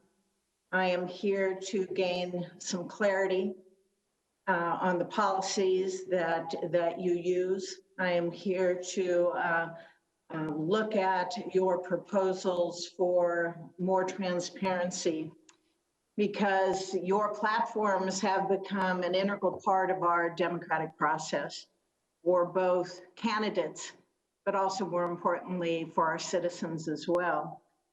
Your platforms also have enormous power to manipulate user behavior and to direct content and to shape narratives. Mr. Dorsey, I heard your opening statement. I've read it. You also tweeted that the concept of good faith is what's being challenged by many of you here today. Some of you don't trust we're acting in good faith. That's the problem I want to focus on solving. So, Mr. Dorsey, why should we trust you with so much power? In other words, why shouldn't we regulate you more? Well, the suggestions we're making around more transparency is how we want to build that trust. We do agree that we should be publishing more of our practice of content moderation. We've made decisions to moderate content. We've made decisions to moderate content to make sure that we are enabling as many voices on our platform as possible. And I acknowledge and completely agree with the concerns that it feels like a black box, and anything that we can do to bring transparency to it, including publishing our policies, our practices, answering very simple questions around how content is moderated, and then doing what we can around the growing trend of algorithms moderating more of this content. As I said, this one is a tough one to actually bring transparency to. Explainability in AI is a field of research, but it is far out. And I think a better opportunity is giving people more choice around the algorithms they use, including people to turn off the algorithms completely, which is what we're attempting to do. So, right, but you can understand the concerns that people have when they see that what many consider you're making value judgments on what's going to be on your platforms. You say users can report content and then you take action, but certainly you can understand that people are very concerned. They're very worried about what they see as manipulation on your part. And to say you're going to have more transparency and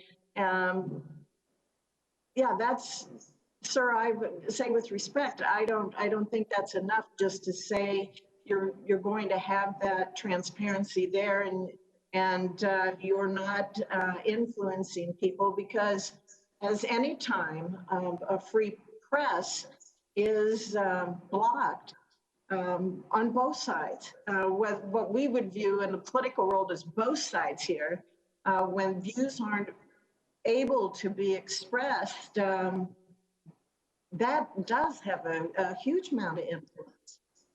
I completely understand, and I agree that it's not enough. I don't think transparency alone addresses these concerns. I think we have to continue to push for a more straightforward and fast and efficient appeals process. And I do believe we need to look deeply at algorithms and how they're used and how people have choice on how to use those algorithms or whether they use them. But ultimately, somebody makes a decision. Where does the buck stop? With the algorithms? You know, where does the buck stop? Who's going to make a value judgment? Because in my opinion, it is a value judgment. Well, ultimately, I'm accountable to all the decisions that the company makes, but we want to make sure that we're providing clear frameworks that are objective and that can be tested, and that we have multiple checkpoints associated with them so that we can learn quickly if we're doing something in error. And when your company amplifies some content over others, is it fair for you to have legal protections for your actions? We believe so. Keep in mind, a lot of our algorithms recommending content is focused on saving people time. So we're ranking things that the algorithms believe people would find most relevant, most valuable in the time. But it's your value judgment on what those people would find most relevant. No, it's not a value judgment. It's based on engagement metrics. It's based on who you follow. It's based on activity you take on the network. Mr. Zuckerberg, with your ever-expanding content moderation policies, are you materially involved in that content? Senator, yes, I spend a meaningful amount of time on making sure that we get our content policies and enforcement right. Okay, thank you. What, if any, changes do you think should be made to Section 230 to address the specific concerns regarding content moderation that you've heard so far this morning? Senator, I would outline a couple. First, I agree with Jack that increasing transparency into the content moderation process would be an important step for building trust and accountability. One thing that we already do at Facebook is every quarter we issue a transparency report where for each of the 20 or so categories of harmful content that we are trying to address, so terrorism, child exploitation, incitement of violence, pornography, different types of content, we issue a report on how we're doing, what the prevalence of that content is on our network, and what % of it our systems are able to take down before someone even has to report it to us, and what the precision is, and and basically how accurate our systems are at dealing with it, and getting to the point where everyone across the industry is reporting on a baseline like that. I think would be valuable for people to have these discussions, not just about anecdotes of, okay, I saw a piece of content and I'm not necessarily sure I agree with how that was moderated. It would allow the conversation to move to data so that way we can understand how these platforms are performing overall and hold them accountable. Thank you. At issue with your answer, I think, would be the time involved, that it wouldn't be an immediate response to have that conversation, as you call it. I hope that all three of you gentlemen can answer that question in written questions. So my time is up. Thank you, Mr. Chair. Thank you, Senator Fisher. I appreciate that. We are going to take now Senator Cantwell's questioning, after which we are going to accommodate our witnesses with a 5-minute recess. So, Senator Cantwell, you are recognized. Thank you, Mr. Chairman. Can you hear me? Surely can. And can you see me this time? We can now see you, yes. Okay, well, thank you, Mr. Chairman. And this is such an important hearing. I agree with many of the statements my colleagues have had, that this hearing didn't need to take place at this moment, that the important discussion about how we keep a thriving internet economy and how we continue to make sure that hate speech and misinformation is taken down from the web is something that would probably better been done in January than now. But here we are today, and we've heard some astounding things that I definitely must refute. First of all, I'm not going to take lightly anybody who tries to undermine mail-in voting. Mail-in voting in the United States of America is safe. The state of Washington, the state of Oregon have been doing it for years. There is nothing wrong with our mail-in system. So I think that there'll be secretaries of state, there'll be our law enforcement agencies who've worked hard with state election officials, and others who will be talking about how this process works and how we're going to fight to protect it. I'm also going to not demean an organization just because they happen to be headquartered in the state of Washington or to have business there. That somebody claims that just because the geography of a company somehow makes it uber political for one side of the aisle or another, I seriously doubt. I know that because I see many of you coming to the state of Washington for Republican fundraisers with these officials. I know you know darn well that there are plenty of Republicans that work in high-tech firms. So the notion that somehow these people are crossing the aisle because of something and creating censorship, the notion that free speech is about the ability to say things, and it doesn't take, well, maybe we need to have a history lesson from high school again, but yes, free speech means that people can make outrageous statements about their beliefs. So I think that the CEOs are telling us here what their process is for taking down healthcare information that's in fact, that's not true, that is a threat to the public, and information that is a threat to our democracy. That is what they're talking about. So I want to make it clear that this hearing could have happened at a later date, and I don't appreciate the misinformation that is coming across today that is trying to undermine our election process. It is safe. It is the backbone of what distinguishes America from other countries in the world. We do know how to have a safe and fair election. And one of the ways that we're doing that is to have these individuals work with our law enforcement entities. My colleague, Gary Peters, made it very clear. They successfully helped stop a threat on the governor of Michigan.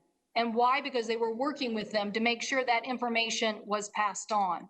So this is what we're talking about. We're talking about whether we're going to be on the side of freedom and information, and whether we're going to put our shoulder to the wheel to continue to make sure that engine is there, or whether we're going to prematurely try to get rid of 230 and squash free speech. And so I want to make sure that we continue to move forward. So Mr. Zuckerberg, I'd like to turn to you, because there was a time where there was great concern about what happened in Myanmar, about the government using information against a Muslim minority, and you took action and reformed the system. And just recently, in September, Facebook and Twitter announced they had suspended networks accounts linked to various organizations and for use of techniques laundering Russian-backed websites, accounts, and derisive propaganda that we associated with state-run attempts to interfere in our elections. So could you please, Mr. Zuckerberg, talk about what you are doing to make sure state-run entities don't interfere in U.S. elections? Yes, thank you, Senator. Since 2016, we've been building up some very sophisticated systems to make sure that we can stop foreign interference in elections, not just in the US, but all around the world. And a lot of this involves building up AI systems to identify when clusters of accounts aren't behaving in the way that a normal person would. They're behaving as fake accounts in some coordinated way. A lot of this is also about forming partnerships. The tech companies here today work more closely together to share signals about what's happening on the different platforms to be able to combat these threats, as well as working more closely with law enforcement and intelligence communities around the world. And the net result of that is that over the last few years, we've taken down more than 100 networks that were potentially attempting to spread misinformation or interfere. A lot of them were coming from Russia or Iran, a growing number from China as well. And at this point, I'm proud that our company and as well as the others in the industry, I think, have built systems that are very effective at this. We can't stop countries like Russia from trying to interfere in an election. Only the U.S. government can really push back and with the appropriate leverage to do that.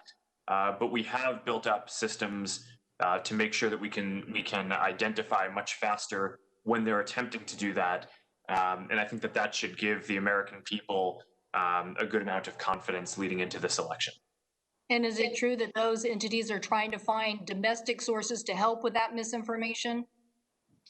Senator, yes, the tactics of these different governments are certainly evolving, including trying to find people outside of their country. And in some cases, we're seeing domestic interference operations as well. And the systems have had to evolve to be able to identify and take those down as well. Of the 100 or so networks that I just cited that we took down, about half were domestic operations at this point, and that's in various countries around the world, not primarily in the U.S.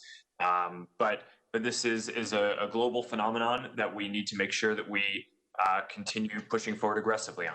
Thank you. Thank you. Mr. Pichai, I'd like to turn to you for a second, because I do want information from Facebook on this point too, but I'd like to turn to you. There's information now from media organizations that it may be as much as 30 to 50% of Google ad revenue, of that broadcasters and newsprint are losing somewhere between 30 and 50% of their revenue that they could be getting to newspapers and broadcasting, losing it to the formats that Google has as it relates to their platform and ad information. Can you confirm what information you have about this? And do you think that Google is taking ad revenue from these news sources in an unfair way? Senator, it's an important topic. It's a complex topic. I do think journalism, as you rightfully have called attention to it, particularly local journalism, is very important. The internet has been a tremendously disrupting force, and the pandemic has exacerbated it. I'm happy today as Google, I would make the case that we believe in raising news across our products because we realize the importance of journalism. We send a lot of traffic to news publishers. All the ad technology questions I'm getting asked today, we invest in ad technology, share a majority of revenue back to publishers. We are investing in subscription products. We have committed $2 billion in new licensing over the next 3 years to news organizations.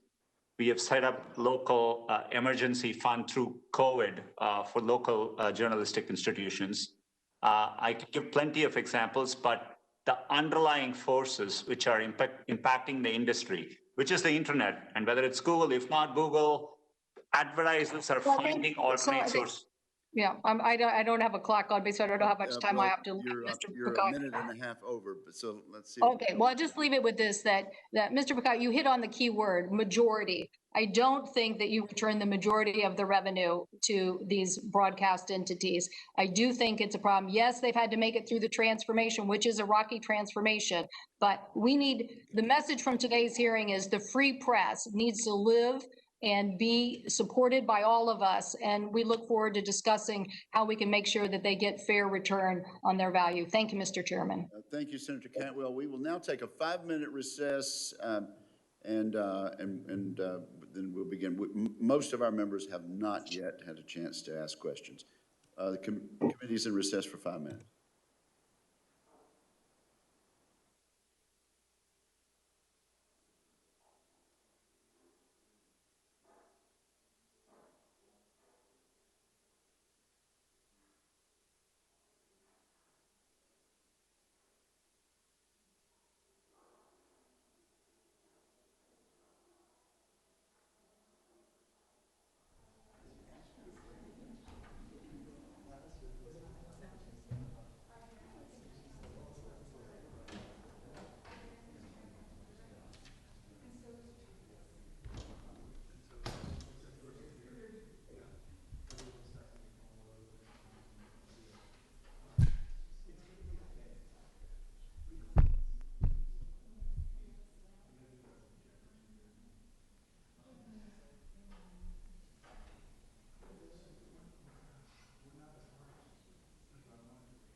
Okay, this hearing will return to order, and we understand that Senator Moran is next. So, sir, you are recognized. Chairman Wicker, thank you very much, and thank you for you and Senator Cantwell hosting this hearing. Let me address initially the topic that seems to be primary today, and then, if time, data privacy. Let me ask all three witnesses, how much money does your company spend annually on content moderation? How many people work in general in the area of content moderation, including by private contract? Let me just start with those two questions. Ultimately, I also want to ask you, how much money does your company spend in defending lawsuits stemming from user content on the platform? Okay, Mr. Zuckerberg, you want to go first there? Senator, we have more than 35,000 people who work on content and safety review. And I believe our budget is multiple billions of dollars a year on this. I think upwards of $3 or maybe even more $1 billion a year, which is a greater amount in revenue that we're spending on this than the whole revenue of our company was the year before we filed to go public in 2012. Thank you. Senator, we use both a combination of human reviewers and AI moderation systems. We have well over 10,000 reviewers, and we are investing there significantly. And I would again, not sure of the exact numbers, but I would say it's in the order of over $1 billion we spend on these things. Thank you, Mr. Dorsey. I don't have the specific numbers, but we want to maintain agility between the people that we have working on this, and also just building better technology to automate it. So our goal is flexibility here. Let me ask the question again about how much would you estimate that your company is currently spending on defending lawsuits related to user content? In the same order, okay? Senator, I don't know the answer to that off the top of my head, but I can get back to you. Thank you. Senator, we do spend a lot on legal lawsuits, but not sure what of it applies to content-related issues, but happy to follow. Thank you. And I don't have those numbers. Let me use your answers to highlight something that I want to be a topic of our conversation as we debate this legislation. Whatever the numbers are, you indicate that they are significant. It's an enormous amount of money and an enormous amount of employee time, contract labor time in dealing with modification of content. These efforts are expensive, and I would highlight for my colleagues on the committee that they will not be any less expensive, perhaps less in scale, but not less in cost for startups and small businesses. And as we develop our policies in regard to this topic, I want to make certain that entrepreneurship, startup businesses, and small business are considered in what it would cost in their efforts to meet the kind of standards that to operate in this sphere. Let me quickly turn to federal privacy. I chair the Consumer Data Privacy Security Act. We've tried for months, Senator Blumenthal and I, to develop a bipartisan piece of legislation. We were close, but unsuccessful in doing so. Let me ask Mr. Zuckerberg. Facebook entered into a consent order with the FTC in July of 2012 for violations of the FTC Act, and later agreed to pay a $5 billion penalty along with a robust settlement order in 2018 following the Cambridge Analytica incident that violated the 2012 order. My legislation will provide the FTC with first-time civil penalty authority. Do you think this type of enforcement tool for the FTC would better deter unfair and deceptive practices than the current enforcement regime? Senator, I would need to understand it in a little bit more detail before weighing in on this. But I think that the settlement that we have with the FTC, we're going to be setting up an industry-leading privacy program. We have, I think, more than 1,000 engineers working on the privacy program now, and it, we're basically implementing a program which is sort of the equivalent of Sarbanes-Oxley's financial regulation around kind of internal auditing and controls around privacy and protecting people's data as well. So I think that settlement will be quite effective in ensuring that people's data and privacy are protected. Mr. Pichai, Google, YouTube's $170 million settlement with the FTC in the state of New York for alleged violations of COPPA involve persistent identifiers. How should federal legislation address persistent identifiers for consumers over the age of 13? Senator, we today have invested, we've done two things as a company. We have invested in one-of-a-kind special product called YouTube Kids, where content can be safe for kids. Obviously, on the YouTube main product, today, the way internet gets used, families do view content, and part of our settlement was adapting so that we can accommodate for those use cases as well. Privacy is one of the most important areas we invest in as a company, have thousands of engineers working on it. We believe in giving users control, choice, and transparency. And anytime we associate data with users, we are transparent. They can go see what data is there. We give them delete controls. We give data portability options.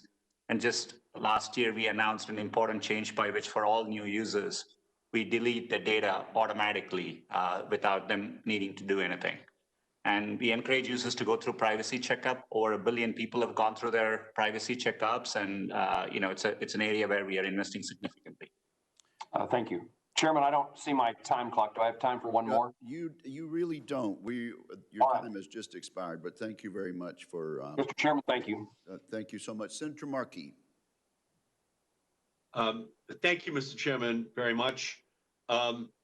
Today, Trump, his Republican allies in Congress, and his propaganda parrots on Fox News are peddling a myth. And today, my Republican colleagues on the Senate Commerce Committee are simply doing the president's bidding. Let's be clear. Republicans can and should join us in addressing the real problems posed by big tech. But instead, my Republican colleagues are determined to feed a false narrative about anti-conservative bias meant to intimidate big tech so it will stand idly by and allow interference in our election again. Here's the truth. Violence and hate speech online are real problems. Anti-conservative bias is a problem. Our foreign attempts to influence our election with disinformation are real problems. Anti-conservative bias is not a problem. The big tech business model, which puts profits ahead of people, is a real problem. Anti-conservative bias is not a problem. The issue is not that the companies before us today are taking too many posts down. The issue is that they're leaving too many dangerous posts up. In fact, they're amplifying harmful content so that it spreads like wildfire and torches our democracy. Mr. Zuckerberg, when President Trump posted on Facebook that when the looting starts, the shooting starts, you failed to take down that post. Within a day, the post had hundreds of thousands of shares and likes on Facebook. Since then, the president has gone on national television and told a hate group to, quote, stand by. And he has repeatedly refused to commit that he will accept the election results. Mr. Zuckerberg, can you commit that if the president goes on Facebook and encourages violence after election results are announced, that you will make sure your company's algorithms don't spread that content and you will immediately remove those messages? Senator, yes. incitement of violence is against our policy, and there are not exceptions to that, including for politicians. There are exceptions, did you say? There are not exceptions. There are no exceptions, which is very important because obviously there could be messages that are sent that could throw our democracy into chaos. And a lot of it can be and will be created if social media sites do not police what the president says.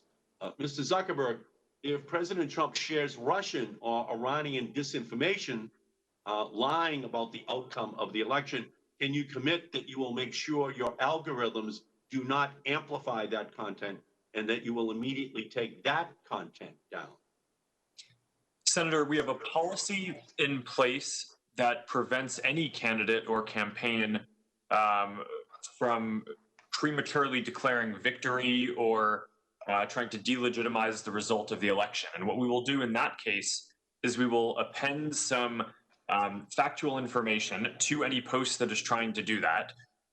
So if someone says that they won the election when a result isn't in, for example, we will append a piece of information to that saying that official election results are not in yet.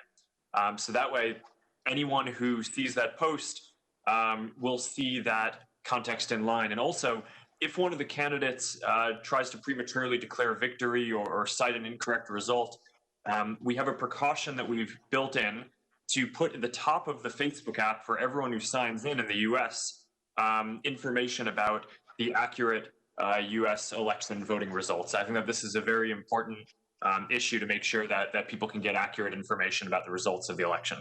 Yeah, it cannot be stated as being anything less than critically important. Democracy could be seriously challenged beginning next Tuesday evening and for several days afterwards, maybe longer. And a lot of responsibility is going to be on the shoulders of Facebook and our other witnesses today. Mr. Zuckerberg, if President Trump uses his Facebook account to call for armed private citizens to patrol the polls on Election Day, which would constitute illegal voter intimidation in violation of the Voting Rights Act, will you commit that your algorithms will not spread that content and that you will immediately take that content down? Senator, my understanding is that content like what you're saying would violate our voter suppression policies and would come down. Okay, again, the stakes are going to be very high, and we're going to take that as a commitment that you will do that, because obviously we would otherwise have a serious question mark placed over our elections. We know Facebook cares about one thing, keeping users glued to its platform. One of the ways you do that is with Facebook groups. Mr. Zuckerberg, in 2017, you announced a goal of 1 billion users joining Facebook groups. Unfortunately, these forum pages have become breeding grounds for hate, echo chambers of misinformation, and venues for coordination of violence. Again, Facebook is not only failing to take these pages down, it is actively spreading these pages and helping these groups' recruitment efforts. Facebook's own internal research found that 64% of all extremist group joins are due to Facebook's recommendation tools. Mr. Zuckerberg, will you commit to stopping all group recommendations on your platform until US election results are certified, yes or no? Senator, we have taken the step of stopping recommendations in groups for all political content or social issue groups as a precaution for this. But just to clarify one thing, the vast majority of groups and communities that people are a part of are not extremist organizations or even political. They're interest-based and communities that I think are quite helpful and healthy for people to be a part of. I do think we need to make sure that our recommendation algorithm doesn't encourage people to join extremist groups. That's something that we have already taken a number of steps on, and I agree with you, is very important that we continue to make progress on. Well, your algorithms are promoting online spaces that foster political violence, at the very least, you should disable those algorithms that are recruiting users during this most sensitive period of our democracy. Thank you. Thank you, Mr. Chairman. Thank you, Senator Markey.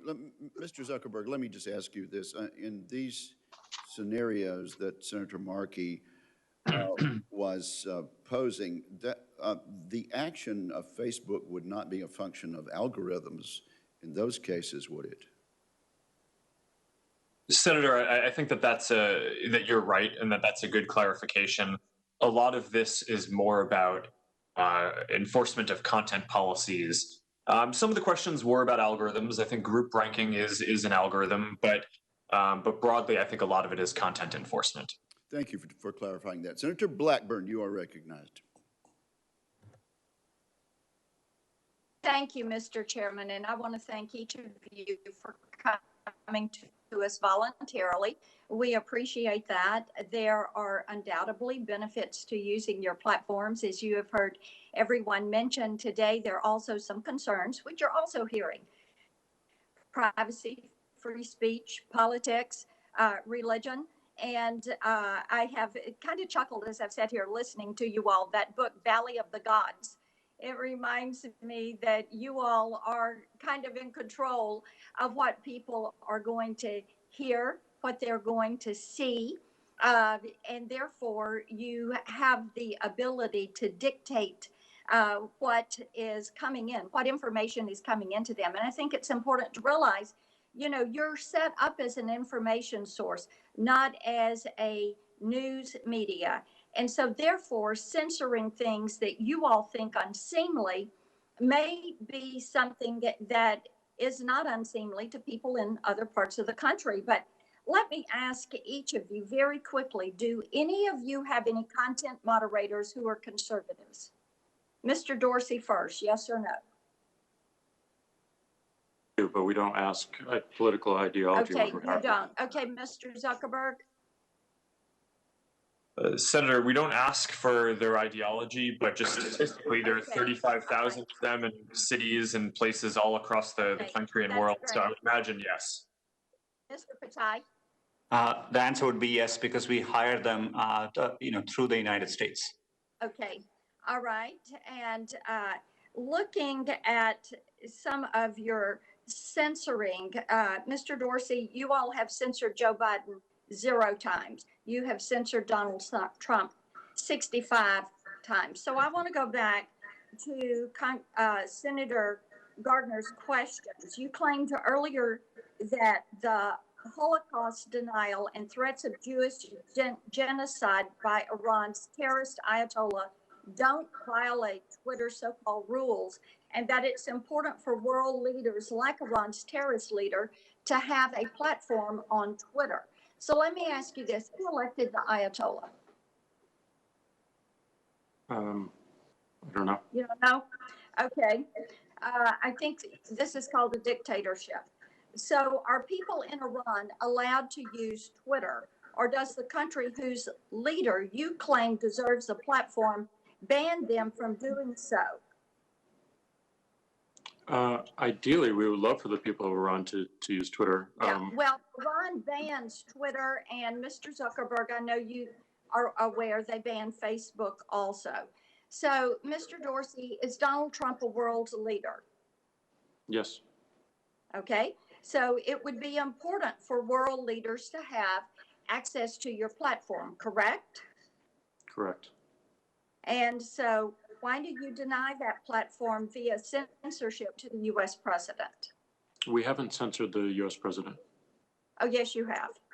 How many posts from Iran's terrorist Ayatollah have you censored? How many posts from Vladimir Putin have you censored? We have labeled tweets of world leaders. We have a policy around not taking down the content, but simply adding more context around it. Okay. And the U.S. president you have censored 65 times. You testified that you're worried about disinformation and election interference. That is something we all worry about. And of course, for about 100 years, foreign sources have been trying to influence U.S. policy and U.S. elections. Now they're onto your platforms. They see this as a way to get access to the American people. So given your refusal to censor or ban foreign dictators while regularly censoring the president, aren't you at this very moment personally responsible for flooding the nation with foreign disinformation? Just to be clear, we have not censored the president. We have not taken the tweets down that you're referencing. They have more context and a label applied to them. And we do the same for leaders around the world. Okay. Let me ask you this. Do you share any of your data mining? And this is to each of the three of you. Do you share any of your data mining with the Democrat National Committee? I'm not sure what you mean by the question, but we have a data platform that we have a number of customers. I'm not sure of the customer list. Okay, and you said you don't keep lists. I made that note. Well, keep list of accounts that we watch. We don't keep a list of accounts that we watch. All right. Okay, Mr. Pachai, is Blake Lemoine, one of your engineers, still working with you? Senator, I'm familiar with his name as an employee. I'm not sure whether he's currently an employee. Okay.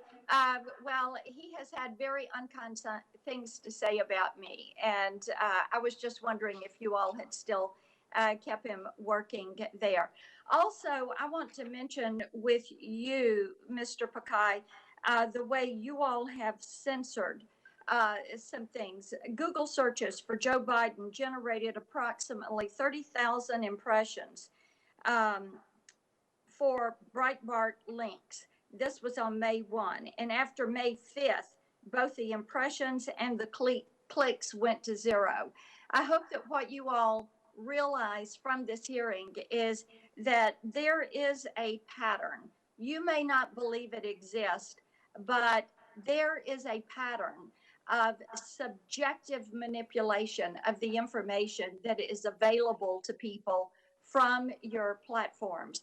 What has driven additional attention to this is the fact that more of a family's functional life is now being conducted online.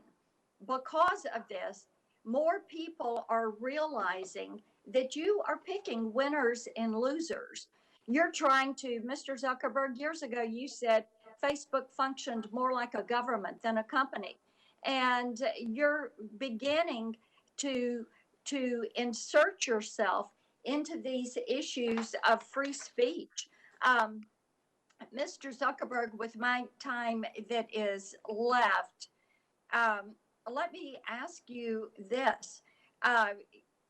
You mentioned early in your remarks that you saw some things as competing equities. Is the First Amendment a given right, or is that a competing equity?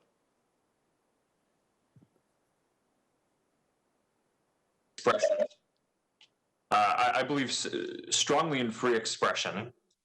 Sorry if I was on mute there. But I do think that, like all equities, it is balanced against other equities like safety and privacy. And even the people who believe in the strongest possible interpretation of the First Amendment still believe that there should be some limits on speech when it could cause imminent risk of physical harm. The kind of famous example that's used is that you can't shout fire in a crowded theater. So I think that getting those equities and the balance right is the challenge that we face. The time has expired. Perhaps we can follow. Well, we believe in the First Amendment, and we are going to, yes, we will have questions to follow up. Thank you, Mr. Chairman. I can't see the clock. Thank you. Senator Udall. Mr. Chairman, thank you, and Senator Cantwell, really appreciate this hearing. I want to start by laying out three facts. The U.S. intelligence community has found that the Russian government is intent on election interference in the United States. They did it in 2016, they're doing it in 2020. The intelligence also says they want to help President Trump. They did so in 2016. President doesn't like this to be said, but it's a fact. We also know that the Russian strategy this time around is going after Hunter Biden. So I recognize that the details of how to handle misinformation on the internet are tough. But I think the companies like Twitter and Facebook that took action to not be a part of a suspected Russian election interference operation were doing the right thing. And let me be clear, no one believes these companies represent the law or represent the public. When we say work the refs, the U.S. government is the referee. The FCC, the Congress, the presidency, and the Supreme Court are the referees. It's very dangerous for President Trump, Justice Thomas, and Republicans in Congress and at the FCC to threaten new federal laws in order to force social media companies to amplify false claims, to conspiracy theories, and disinformation campaigns. And my question to all three of you, do the Russian government and other foreign nations continue to attempt to use your company's platforms to spread disinformation and influence the 2020 election? Can you briefly describe what you are seeing? Please start, Mr. Dorsey, and then Mr. Pichai, and Mr. Zuckerberg. You gave an answer partially on this. I'd like you to expand on that answer. Thank you. Yes, so we do continue to see interference. We recently disclosed actions we took on both Russia and actions originating out of Iran. We've made those disclosures public. We can share those with your team. But this remains, as you've heard from others on the panel, and as Mark has detailed, one of our highest priorities and something we want to make sure that we are focused on eliminating as much platform manipulation as possible. Senator, we do continue to see coordinated influence operation attempts. We've been very vigilant. We appreciate the cooperation we get from intelligence agencies, and as companies, we are sharing information. To give you an example, and we publish transparency reports. In June, we identified efforts, one from Iran, Group APD-35 targeting the Trump campaign, one from China, a Group APD-31 targeting the Biden campaign. Most of this were phishing attempts. Our spam filters were able to remove most of the emails out from reaching users, but we notified intelligence agencies, and that's an example of the kind of activity we see. And I think it's an area where we would need strong cooperation with government agencies moving forward. Mr. Zuckerberg. Senator, like Jack and Sundar, we also see continued attempts by Russia and other countries, especially Iran and China, to run these kind of information operations. We also see an increase in kind of domestic operations around the world. Fortunately, we've been able to build partnerships across the industry, both with the companies here today and with law enforcement and the intelligence community, to be able to share signals to identify these threats sooner. And along the lines of what you mentioned earlier, one of the threats that the FBI has alerted our companies and the public to was the possibility of a hack and leak operation in the days or weeks leading up to this election. So you had both the public testimony from the FBI and in private meetings, alerts that were given to at least our company, I assume the others as well, that suggested that we be on high alert and sensitivity, that if a trove of documents appeared, that we should view that with suspicion, that it might be part of a foreign manipulation attempt. So that's what we're seeing, and I'm happy to go into more detail as well if that's helpful. Okay, thank you very much. And this one's a really simple question, I think a yes or no. Will you continue to push back against this kind of foreign interference, even if powerful Republicans threaten to take official action against your companies? Mr. Zuckerberg, why don't we start with you and work the other way back? Senator, absolutely. This is incredibly important for our democracy, and we're committed to doing this work. Senator, absolutely. Protecting our civic and democratic process is fundamental to what we do, and we will do everything we can. Yes, and we will continue to work and push back on any manipulation of the platform. Thank you for those answers. Mr. Zuckerberg, do Facebook and other social media networks have an obligation to prevent disinformation and malicious actors spreading conspiracy theories, dangerous health disinformation, and hate speech, even if preventing its spread means less traffic and potentially less advertising revenue for Facebook? Senator, in general, yes. I think that for foreign countries trying to interfere in democracy, I think that that is a relatively clear-cut question where I would hope that no one disagrees that we don't want foreign countries or governments trying to interfere in our elections, whether through disinformation or fake accounts or anything like that. Around health misinformation, we're in the middle of a pandemic. It's a health emergency. I certainly think that this is a high sensitivity time. So we're treating with extra sensitivity any misinformation that could lead to harm around COVID, that would lead people to not get the right treatments or to not take the right security precautions. We do draw a distinction between harmful misinformation and information that's just wrong. And we take a harder line and more enforcement against harmful misinformation. Thank you. Thank you, Mr. Chairman. Thank you, Senator Udall. Senator Capito. Thank you, Mr. Chairman, and thank all of you for being with us today. I would say that any time that we can get the three of you in front of the American people, whether it's several days before an election or several days after, is extremely useful and can be very productive. So I appreciate the three of you coming and the committee holding this hearing. As we've heard, Americans turn every day to your platforms for a lot of different information.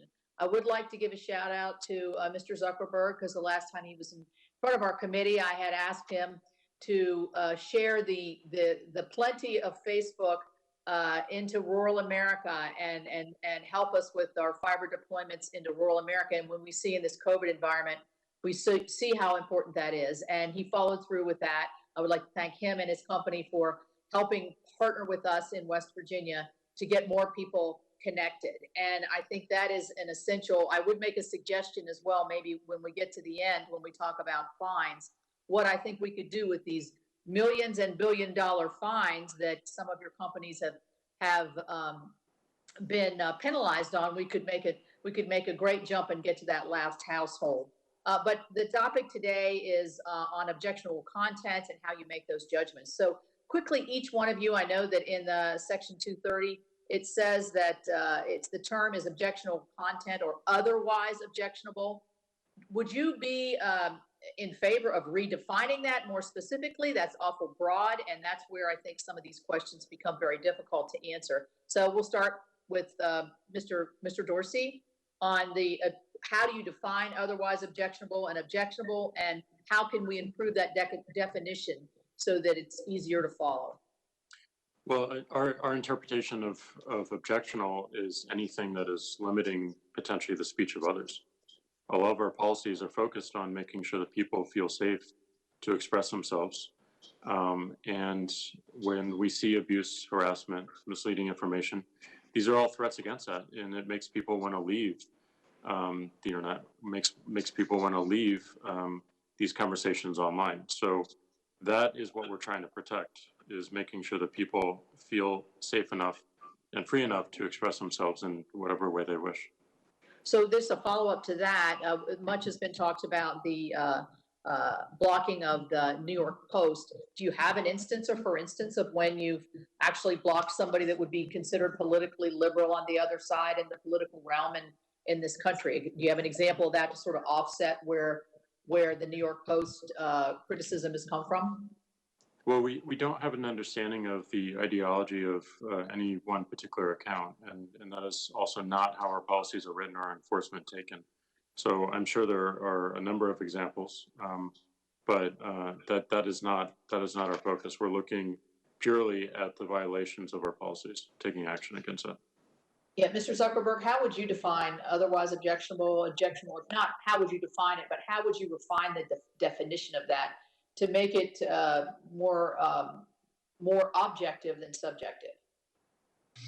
Senator, thank you. When I look at the written language in Section 230 and the content that we think shouldn't be allowed on our services, some of the things that we bucket in otherwise objectionable content today include general bullying and harassment of people on the platform.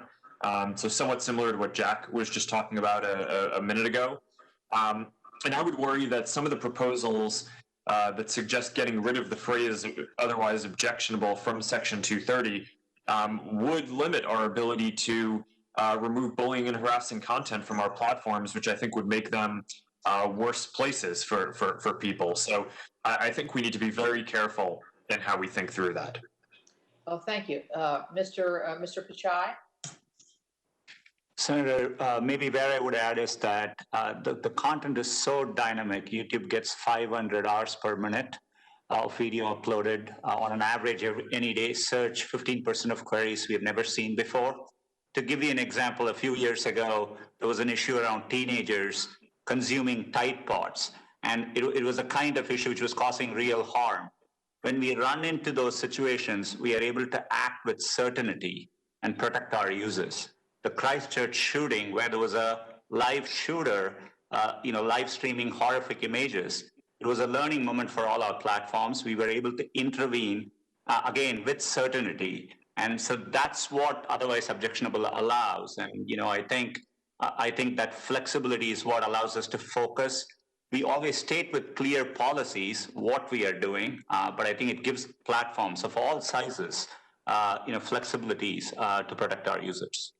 Thank you. I think, I'm hearing from all three of you really that the definition, is fairly acceptable to you all. In my view, sometimes I think it can go too much to the eye of the beholder type and the beholder being either you all or your reviewers or your AI, and then it gets into a region where maybe it becomes so very subjective. I want to move to a different topic because in my personal conversations with at least two of you, you've expressed the need to have the 230 protections because of the protections that it gives to the small innovators. Well, you sit in front of us, and I think all of us are wondering how many small innovators and what kind of market share could they possibly have when we see the dominance of the three of you. So I understand you started as small innovators when you first started. I get that. How can a small innovator really break through? And what does 230 really have to do with the ability of I'm skeptical on the argument, quite frankly. So whoever wants to answer that, Mr. Zuckerberg, you want to start? Sure, Senator. I do think that when we were getting started with building Facebook, if we were subject to a larger number of content lawsuits because 230 didn't exist, that would have likely made it prohibitive for me as a college student in a dorm room to get started with this enterprise. And I think that it may make sense to modify 230 at this point just to make sure that it's still working as intended. But I think it's extremely important that we make sure that that for smaller companies that are getting started, the cost of having to comply with any regulation is either waived until a certain scale, or is at a minimum taken into account as a serious factor to make sure that we're not preventing the next set of ideas from getting built. Thank you, Senator. Thank you, Mr. Chairman. Thank you, Senator Baldwin. Thank you. I'd like to begin by making 2 points. I believe the Republicans have called this hearing in order to support a false narrative fabricated by the president to help his reelection prospects.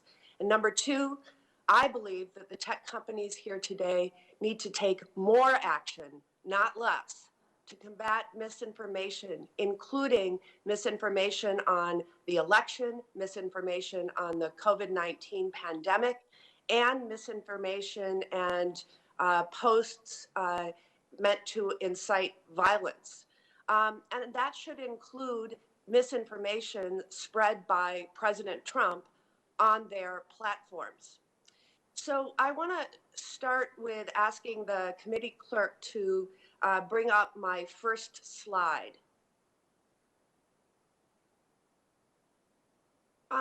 Mr. Dorsey, I appreciate the work that Twitter has done to flag or even take down false or misleading information about COVID-19, such as this October 11th tweet by the president claiming he has immunity from the virus after contracting it and recovering, contrary to what the medical community tells us.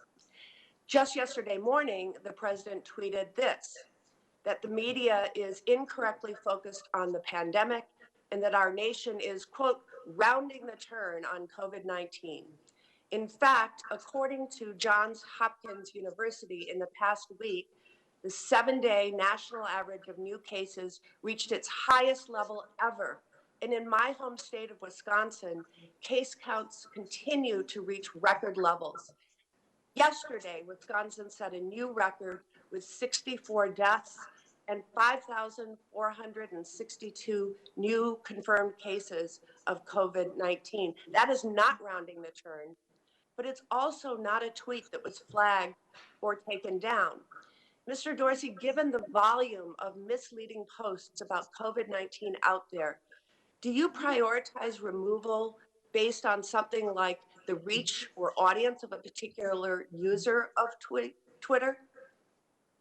I could be mistaken, but it looks like the tweet that you showed actually did have a label pointing to both of them, pointing to our COVID resource hub in our interface. So in regards to misleading information, we have policies against manipulated media in support of public health and COVID information, and election interference and civic integrity. And we take action on it. In some cases, it's labeling. In some cases, it's removal. What additional steps are you planning to take to address dangerously misleading tweets like the president's rounding the turn tweet? We want to make sure that we are giving people as much information as possible, and that ultimately we're connecting the dots. When they see information like that, that they have an easy way to get an official resource or many more viewpoints on what they're seeing. So we'll continue to refine our policy. We'll continue to refine our enforcement around misleading information. And we're looking deeply at how we can evolve our product to do the same. Mr. Zuckerberg, I want to turn to you to talk about the ongoing issue of right-wing militias using Facebook as a platform to organize and promote violence. Could the committee clerk please bring up my second slide?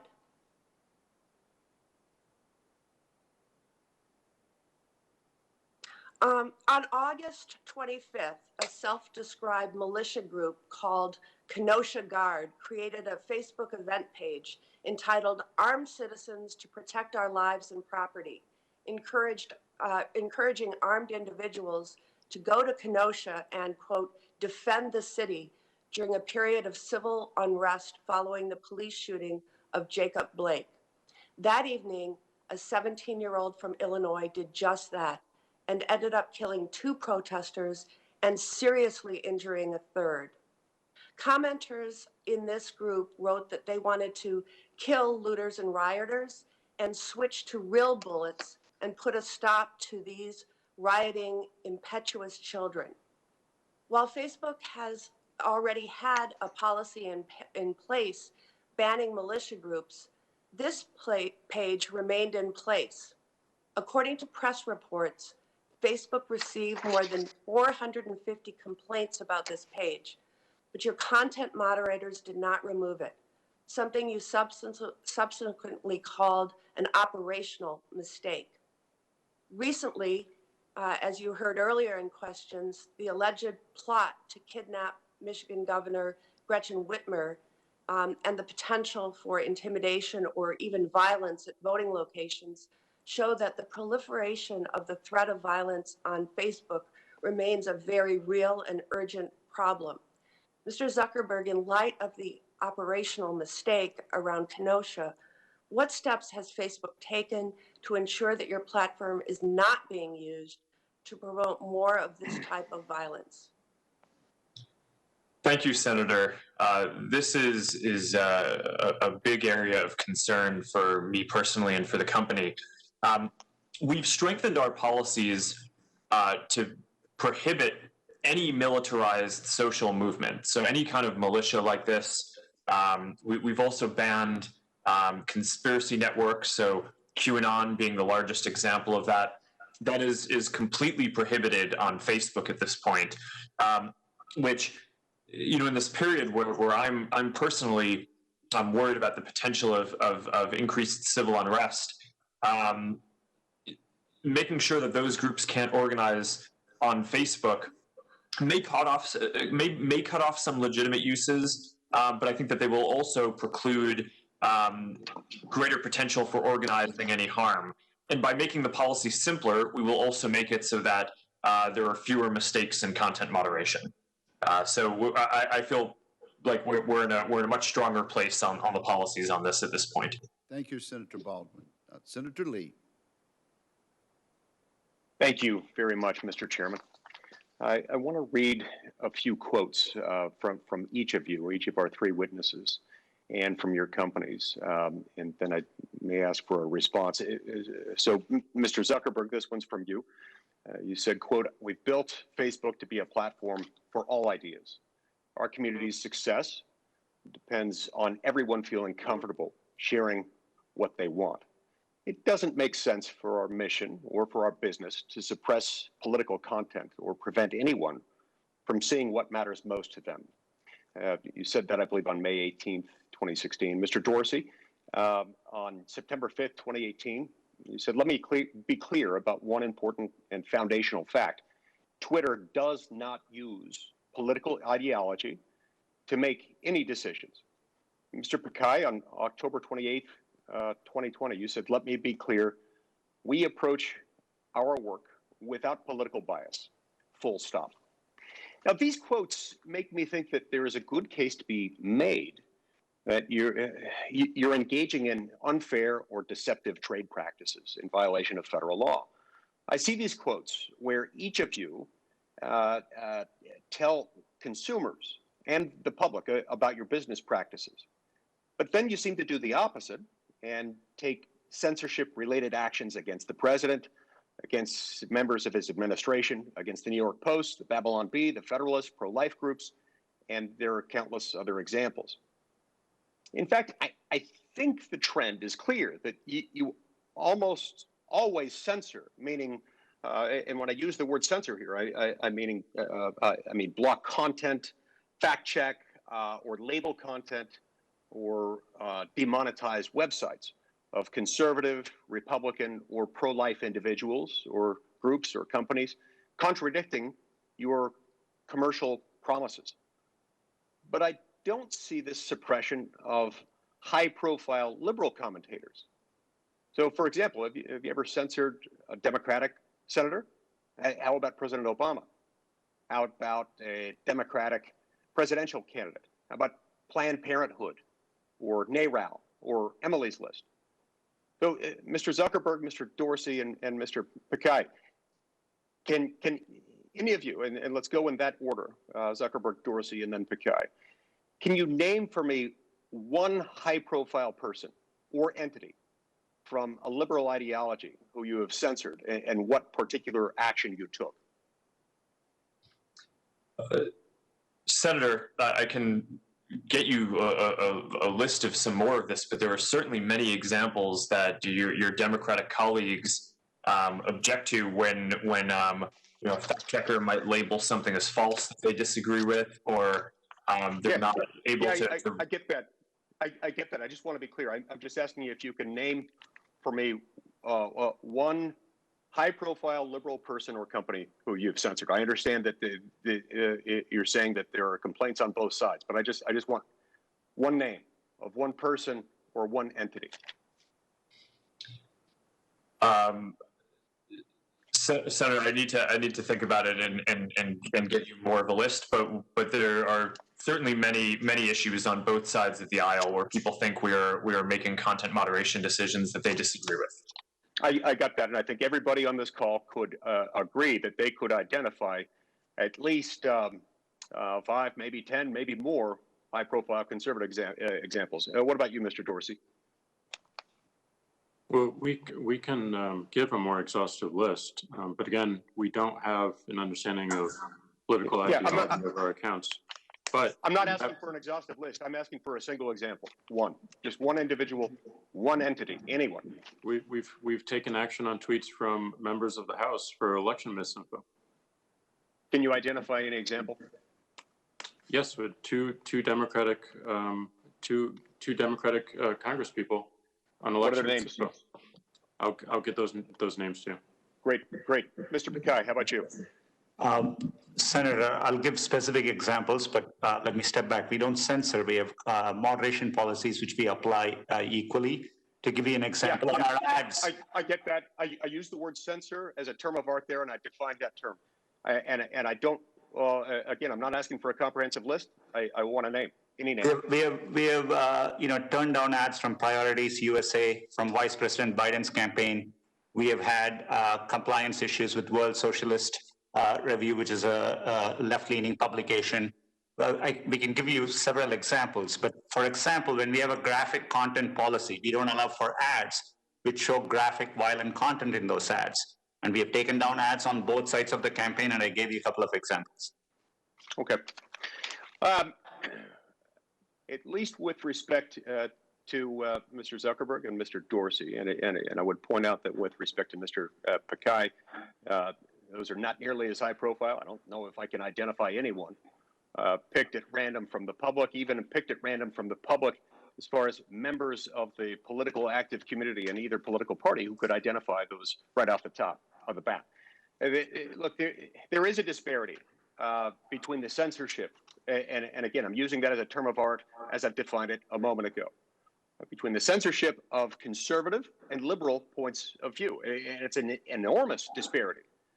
Now, you have the right, I want to be very clear about this, you have every single right to set your own terms of service and to interpret them and to make decisions about violations. But given the disparate impact of who gets censored on your platforms, it seems that you're either, one, not enforcing your terms of service equally, or alternatively, two, that you're writing your standards to target conservative viewpoints. You certainly have the right to operate your own platform, but you also have to be transparent about your actions, at least in the sense that you can't promise certain corporate behavior and then deceive customers through contradictory actions that just blatantly contradict what you've stated as your corporate business model or as your policy. So, Mr. Zuckerberg and Mr. Dorsey, if Facebook is still a platform for all ideas, and if Twitter, quote, does not use political ideology to make decisions, then do you state before this committee that, for the record, that you always apply your terms of service equally to all of your users? Senator, our principle is to stand for free expression and to be a platform for all ideas. I certainly don't think we have any intentional examples where we're trying to enforce our policies in a way that is anything other than fair and consistent. But it's also a big company, so I get that there are probably mistakes that are made from time to time. But our North Star and what we intend to do is to be a platform for all ideas and to give everyone a voice. Okay, I appreciate that. I understand what you're saying about intentional examples in a big company, but again, there is a disparate impact. There is a disparate impact that's unmistakable, as evidenced by the fact that neither you nor Jack could identify a single example. Mr. Dorsey, how do you answer that question? A brief answer, please, Mr. Dorsey. Yes, we operate our enforcement and our policy without an understanding of political ideology. We don't. Anytime we find or examples of bias in how people operate our systems or our algorithms, we remove it. And as Mark mentioned, there are checkpoints in these companies, in these frameworks, and we do need more transparency around them and how they work. And we do need a much more straightforward and quick and efficient appeals process to give us a further checkpoint from the public. Thank you, Senator Lee. Senator Duckworth. Thank you, Mr. Chairman. I've devoted my life to public service, to upholding a sacred oath to support and defend the Constitution of the United States against all enemies, foreign and domestic. And I have to be honest, it makes my blood boil, and it also breaks my heart a little as I watch my Republican colleagues just days before an election sink down to the level of Donald Trump.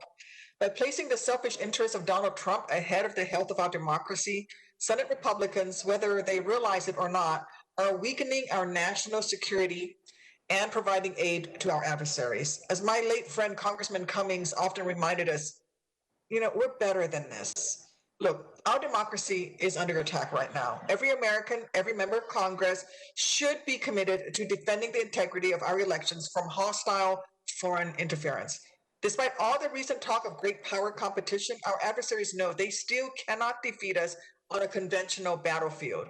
Yet, meanwhile, the members of the United States military and our dedicated civil servants are working around the clock in the cyber domain to counter hostile actors such as Iran, China, and Russia. And they do this while the commander-in-chief cowers in fear of Russia and stubbornly refuses to take any action to criticize or warn Russia against endangering our troops. I have confidence in the United States Armed Forces, intelligence community, and civil servants. Their effective performance explains why our foreign adversaries have sought alternative avenues to attacking our nation. Afraid to face us in conventional military or diplomatic ways, they look for unconventional means to weaken our democracy, and they realize that social media could be the exhaust port of our democracy. Social media is so pervasive in the daily lives of Americans and traditional media outlets that it can be weaponized to manipulate the public discourse and destabilize our institutions. After Russia was incredibly successful in disrupting our democracy 4 years ago, all of our adversaries learned a chilling lesson.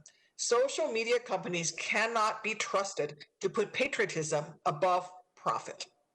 Facebook and Twitter utterly failed to hinder Russia's sweeping and systemic interference in our 2016 election, which used the platforms to infiltrate our communities, spread disinformation, and turn Americans against one another.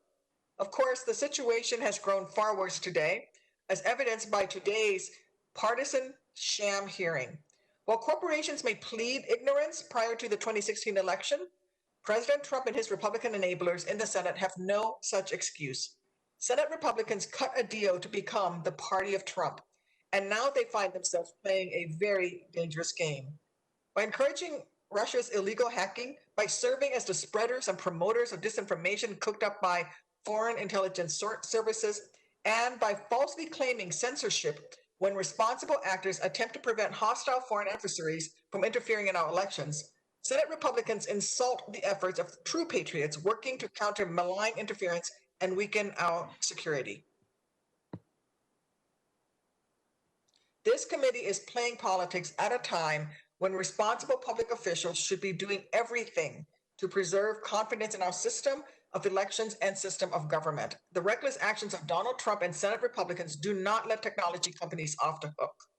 None of the companies testifying before our committee today are helpless in the face of threats to our democracy, small d democracy. Federal law provides your respective companies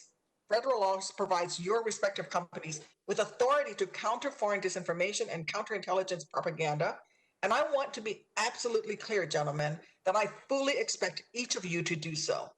Each of you will be attacked by the president, Senate Republicans, and right-wing media for countering hostile foreign interference in our election. But you have a duty to do the right thing, because facts still exist. Facts still matter. Facts save lives, and there's no both sides when one side has chosen to reject truth and embrace poisonous false information. So in closing, I would like to each witness to provide a personal commitment that your respective companies will proactively counter domestic disinformation that spreads the dangerous lies such as masks don't work, while aggressively identifying and removing disinformation that is part of foreign adversaries' efforts to interfere in our election or undermine our democracy. Do I have that commitment from each of you gentlemen? Okay, we'll take Dorsey, Pakai, and then Zuckerberg. Mr. Dorsey. We have made that commitment. Mr. Pakai. Senator, absolutely yes.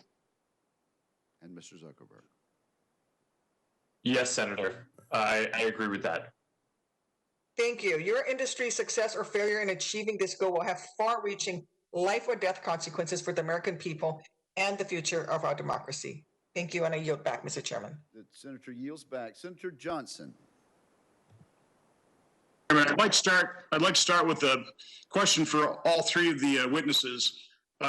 You know, you have public reports that you have different chat forums in all of your companies, and also public reports where, you know, the few conservatives that might work for your companies have certainly been harassed on those types of forums.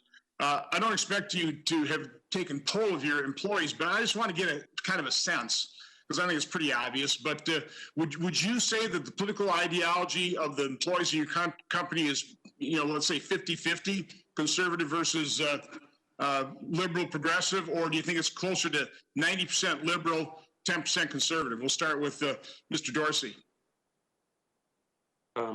As you mentioned, I don't know the makeup of our employees because it's not something we ask or focus on. But just what do you think off the top of your head based on your chat rooms and kind of the people you talk to? Not something I look for or look at. Right. Okay, Mr. Pichai. Senator, we have over 100,000 employees. For the past 2 years, we have hired greater than 50% of our workforce outside California. It does tend to be proportionate to the areas where we are in, but we have 1 million message boards at Google. We have groups like Republicans at, Liberals at, Conservatives at, and so on. And we have definitely made an effort to make sure people of all viewpoints are welcome. So again, you want to, Mr. Zuckerberg, will you answer the question honestly? Is it 90-10 or 50-50? Which is it closer to? Senator, I don't know the exact number, but I would guess that our employee base skews left-leaning. Thank you for that honesty. Mr. Dorsey, you started your opening comments that you know, you think that people don't trust you. I agree with that. We don't trust you. You all say you're fair and you're consistent, you're neutral, you're unbiased. Mr. Dorsey, I think the most incredible answer I've seen so far in this hearing is when Senator Cruz asked, does Twitter have the ability to influence elections? Again, does Twitter have the ability to influence elections? You said no. Did you stick with that answer, that you don't even believe? And let's face it, you all believe that Russia has the ability to influence elections or interfere by using your social platforms. Mr. Dorsey, do you still deny that you don't have the ability to influence and interfere in our elections? Yeah, I mean, my answer was around people's choice around other communication channels. No, your answer was, the question was, does Twitter have the ability to influence elections? And you said no. Do you still stand by that answer? Twitter as a company, no. No, you don't think you have the ability by moderation policies, by, as Senator Lee would call, and I would call it censoring, you know, what you do with the New York Post. You don't think that censorship, that moderation of policies, you don't think that influences elections by withholding what I believe is true information from the American public? You don't think that interferes in elections? Not our current moderation policies. Our current moderation policies are to protect the conversation and the integrity of the conversation around the elections. Okay, for both Mr. Zuckerberg and Dorsey, who censored the New York Post stories or throttled them back, do either one of you have any evidence that the New York Post story is part of Russian disinformation, or that those emails aren't authentic? Do any of you have any information whatsoever they're not authentic, or that they are Russian disinformation? Mr. Dorsey, we don't. You have no. So why would you censor it? Why did you prevent that from being disseminated on your platform that is supposed to be for the free expression of ideas, and particularly true ideas? We believed it fell afoul of our hacking materials policy. We judged in a Well, moment. what evidence did you have that it was hacked? They weren't hacked. We judged in a moment that it looked like it was hacked materials. You were wrong. Surfacing, and we updated our policy and our enforcement within 24 hours. Mr. Zuckerman? Mr. Zuckerberg? Senator, as I testified before, we relied heavily on the FBI's intelligence and alerts to us, both through their public testimony and private briefings and alerts they gave us. Did the FBI contact you and say the New York Post story was false? Senator, not about that story specifically. Why did you throttle it back? General. Why did you throttle it back? They alerted us to be on heightened alert around a risk of hack and leak operations, around a release of information.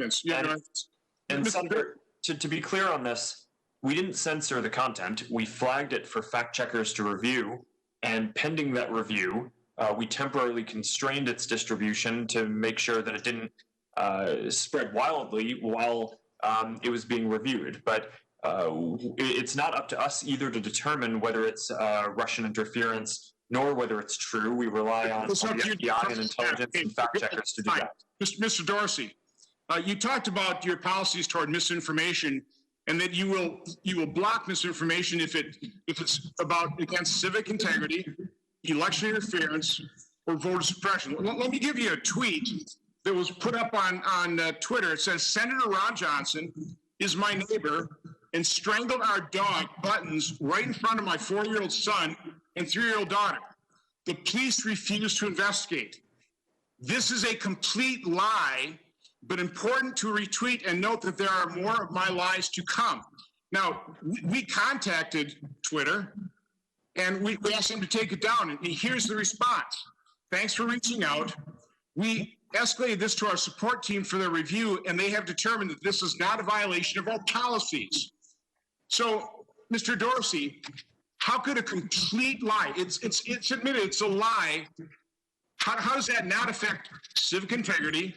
How could you view that not as being election interference? Let's face it, that could definitely impact my ability to get reelected. How could that not be a violation of voter suppression? Obviously, if people think I'm strangling my neighbor's dog, they may not show up at the polls. That would be voter suppression. So why didn't Twitter take that? By the way, that tweet was retweeted like something like 17,000 times and viewed by and loved, commented, appreciated by over 50,000 people. How is that not voter suppression? How is that not election interference? How does that not affect the civic integrity? We'll have to look into our enforcement or non-enforcement in this case of the tweet, and we can get back to you with more context. So, Mr. Zuckerberg, in that same June hearing, real quick, Mr. Dorsey, you referred to that June hearing with Stefan Wolfgang, had all kinds of good ideas. That's 16 months ago. Why haven't you implemented any of those transparency ideas that you thought were pretty good 16 months ago? Well, he was talking about algorithmic choice, and we have implemented one of them, which is we allow people to turn off the ranking of our timeline. The rest is work, and it's going to take some time. Well, I'd get to it if I were you. Thank you, Mr. Chairman. Senator Johnson, thank you. Let me just make sure I understood the answer. Mr. Dorsey and Mr. Zuckerberg. Mr. Dorsey, did I understand you to say that you have no information indicating that the New York Post story about Hunter Biden has a Russian source? Did I understand correctly? Yes, not that I'm aware of. And is that also your answer, Mr. Zuckerberg, that you have no information at all to indicate that Russia was the source of this New York Post article? Senator, I would rely on the FBI to make that assessment. But you don't have any such information, do you? I do not myself. I'm just trying to clarify the answer to Senator Johnson's question. Thank you very much for indulging me there. Senator Tester, you are next, sir. I want to thank you, Mr. Chairman, and I want to thank Sundar and Jack and Mark for being in front of this committee. There is no doubt that there's some major issues with Google and Facebook and Twitter that Congress needs to address. Quite frankly, big tech is the unregulated Wild West that needs to be held accountable. And we do need to hear from all three of you about a range of critical issues that Americans deserve answers on, like data privacy, antitrust, the proliferation of misinformation on your platforms. In a moment, I'm going to ask all of you to commit to returning to this committee early next year to have a hearing on these important issues. But the truth is, my Republican colleagues arranged this hearing less than a week from Election Day for one specific reason: to make a last-ditch case based on shoddy evidence that these companies are censoring conservative voices. It is a stunt, and it's a cheap stunt at that. It is crystal clear that this hearing is designed to cast doubt on the fairness of the upcoming election and to work with the platforms to allow bad information to stay up as November 3rd approaches. It is also crystal clear that the directive to hold this political hearing comes straight from the White House. And it is a sad day when the United States Senate, an equal part of an independent branch of government, allows the Senate's halls to be used for the president's political stunts. There is a national election in 6 days, Mr. Chairman. You had nearly 2 years to hold this hearing, and it's happening 6 days before the election. The idea that we should have a sober hearing about putting the reins on big tech 6 days before the election, quite frankly, doesn't pass the smell test. Today, this hearing is about electoral politics. I know it, you know it, everybody in this room knows it. And I know the American people are smart enough to figure that out. I'm going to talk a little more about that in a second. But first, I want to thank the panel once again for being here. And I want to start by asking a question about making a more sincere effort to discuss the issues that surround big tech down the road. So the question for the panel, and this is a yes or no answer: will you commit to returning to testify again in the new Congress? Start with you, Jack. Yes, we're always happy to, myself or one of our teammates is always happy to talk to American people. Sundar? Senator, yes, we have engaged many times, and we are happy to continue that engagement with Congress. How about you, Mark? Senator, yes, I hope we can continue to have this conversation, and hopefully not just with the CEOs of the companies, but also with experts who work on these issues every day as part of their jobs. Absolutely. I think the more information, the better, but not based on politics, based on reality. And I want to thank you for that, because we are in a very unreal time when it comes to politics. Quite frankly, we are in a time when fake news is real and real news is fake. And you guys try to shut down the fake news, whether it comes from Joe Biden's mouth or whether it comes from Donald Trump's mouth. And the fact is, if Joe Biden said some of the crazy and offensive stuff that the president has said, he would get fact-checked in the same way. Wouldn't you agree? You can nod your head to that. Wouldn't you agree? If Joe Biden said the same stuff that Trump said, that you would do the same sort of fact-checking on him? Shall we take Mr. Dorsey, Mr. Pakai, and Mr. Zuckerberg in that order? If we found violations of our policy, we would do the appropriate enforcement action. Thank you. Zuckerberg? Just go ahead then, Mr. Pakai. Senator, yeah, we would apply our policies without regard to who it is from, and we apply it neutrally. Okay, thank you. Mark? Senator, I agree with what Jack and Sundar said. We would also apply our policies to everyone. And in fact, when Joe Biden tweets or posts and cross posts to Facebook about the election, we put the same label, adding context about voting on his posts as we do for other candidates. Thank you for that. In 2016, Russians built a network of bots and fake accounts that they use to spread disinformation. This year, it seems they're seeding your networks with disinformation and relying on Americans, including some folks in Congress, to amplify and distribute it. What tools do you have to fight foreign disinformation on your platforms when it's spread by Americans? Jack? We're looking at our policies are against platform manipulation, period, no matter where it comes from. So whether that's foreign or domestic, we see patterns of people or organizations that attempt to manipulate the platform and the conversation, artificially amplify information. Thanks. Mark? Senator, the efforts are a combination of AI systems that look for anomalous behavior by accounts or networks of accounts, a large human effort where we have 35,000 employees who work on security and content review, and partnerships that we've made with the other tech companies here, as well as law enforcement and intelligence community and election officials across the world to make sure that we have all the appropriate input signals and can share signals on what we're seeing with the other platforms as well. Okay, Sundar. Two things to add, Senator, to give different examples. We partner with over 5,000 civic entities, campaign organizations at the federal and the state level to protect their campaigns' digital assets with our advanced protection program and training.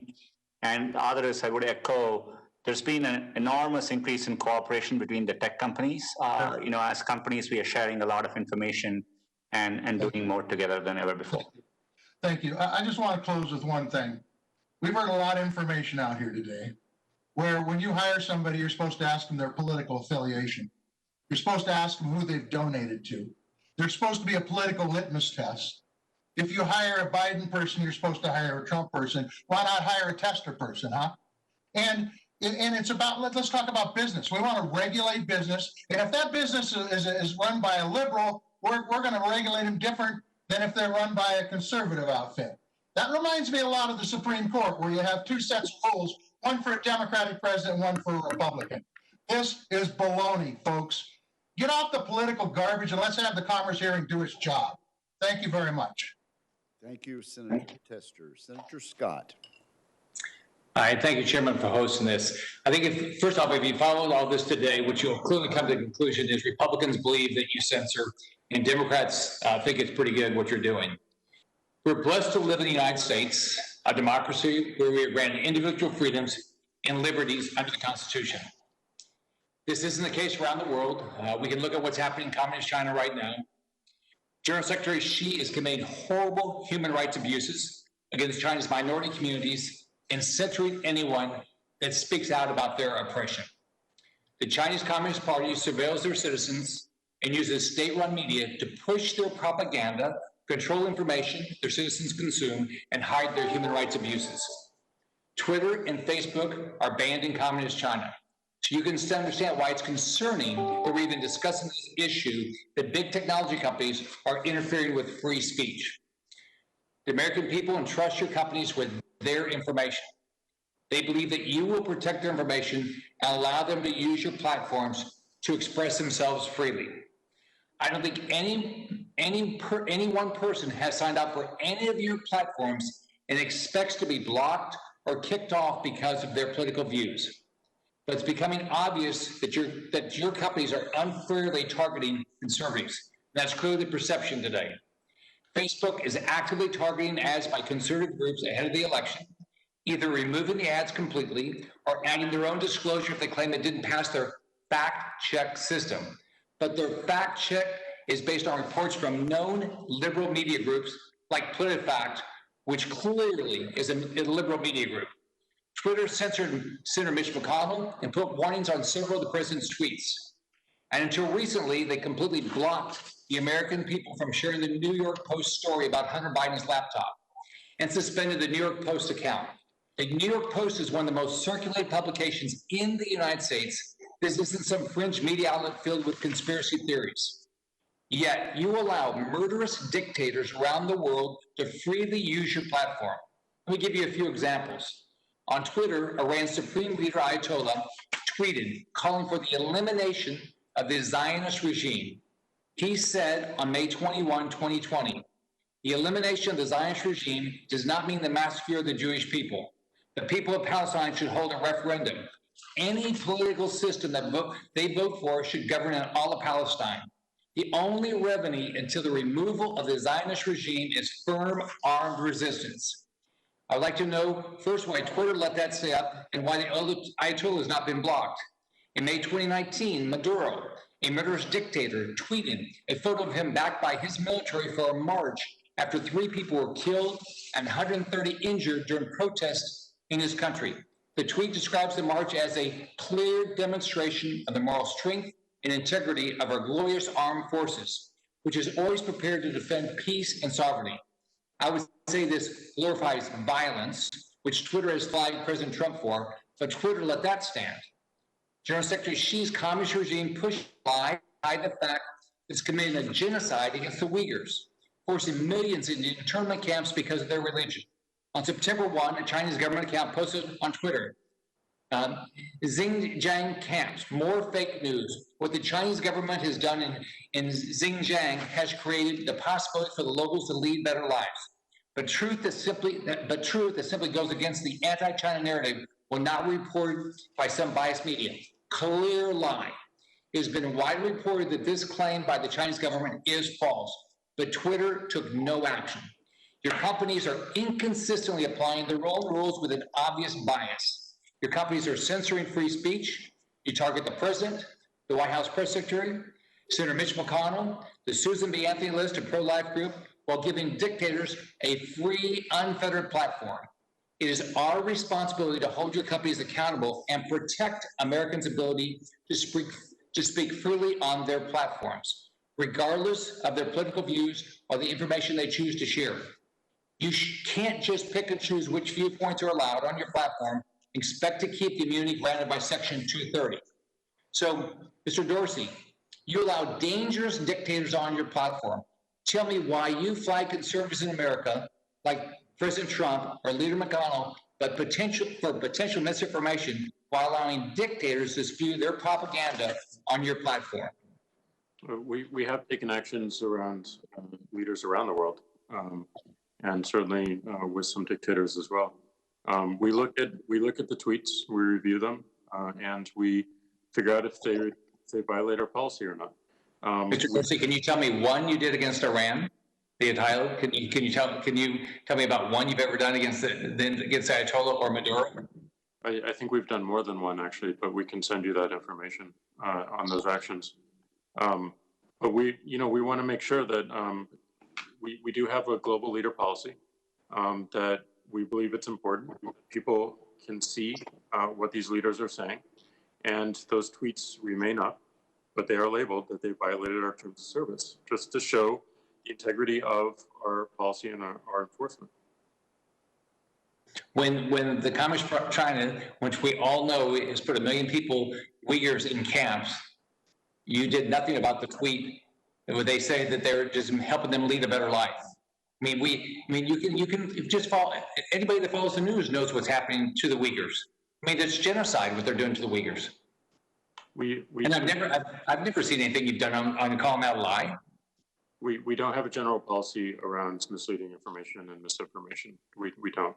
We rely upon people calling that speech out, calling those reports out and those ideas. And that's part of the conversation is if there is something found to be in contest, then people reply to it. People retweet it and say that this is wrong. This is obviously wrong. You would be able to quote tweet that today and say this is absolutely wrong. And we benefit from more of those voices calling that out. So, but you block Mitch McConnell and Trump's tweets, and you just say, right? Here's what I don't get: is that you guys have set up policies that you don't enforce consistently, and then what's the recourse to a user? I talked to a lady this week that she just got her Facebook account just eliminated. There's no recourse. There's nothing she can do about it. So every one of you have these policies that you don't enforce consistently. So what should be the recourse? We do enforce them consistently. And as I said in my opening remarks, we believe it's critical that we have more transparency around our process. We have clear and straightforward and efficient appeals. So the woman that you talked to could actually appeal the decision that we made. And that we focus on algorithms and figuring out how to give people more choice around it. Thank you, Senator Scott. Senator Rosen. Thank you, Mr. Chairman. I appreciate the witnesses for being here today. And I want to focus a little bit, thank you, Mr. Dorsey, on algorithms, because my colleagues and the majority have called this hearing in order to argue that you're doing too much to stop the spread of disinformation, conspiracy theories, and hate speech on your platforms. I'm here to tell you that you are not doing enough. Your platform's recommendation algorithms, well, they drive people who show an interest in conspiracy theories far deeper into hate.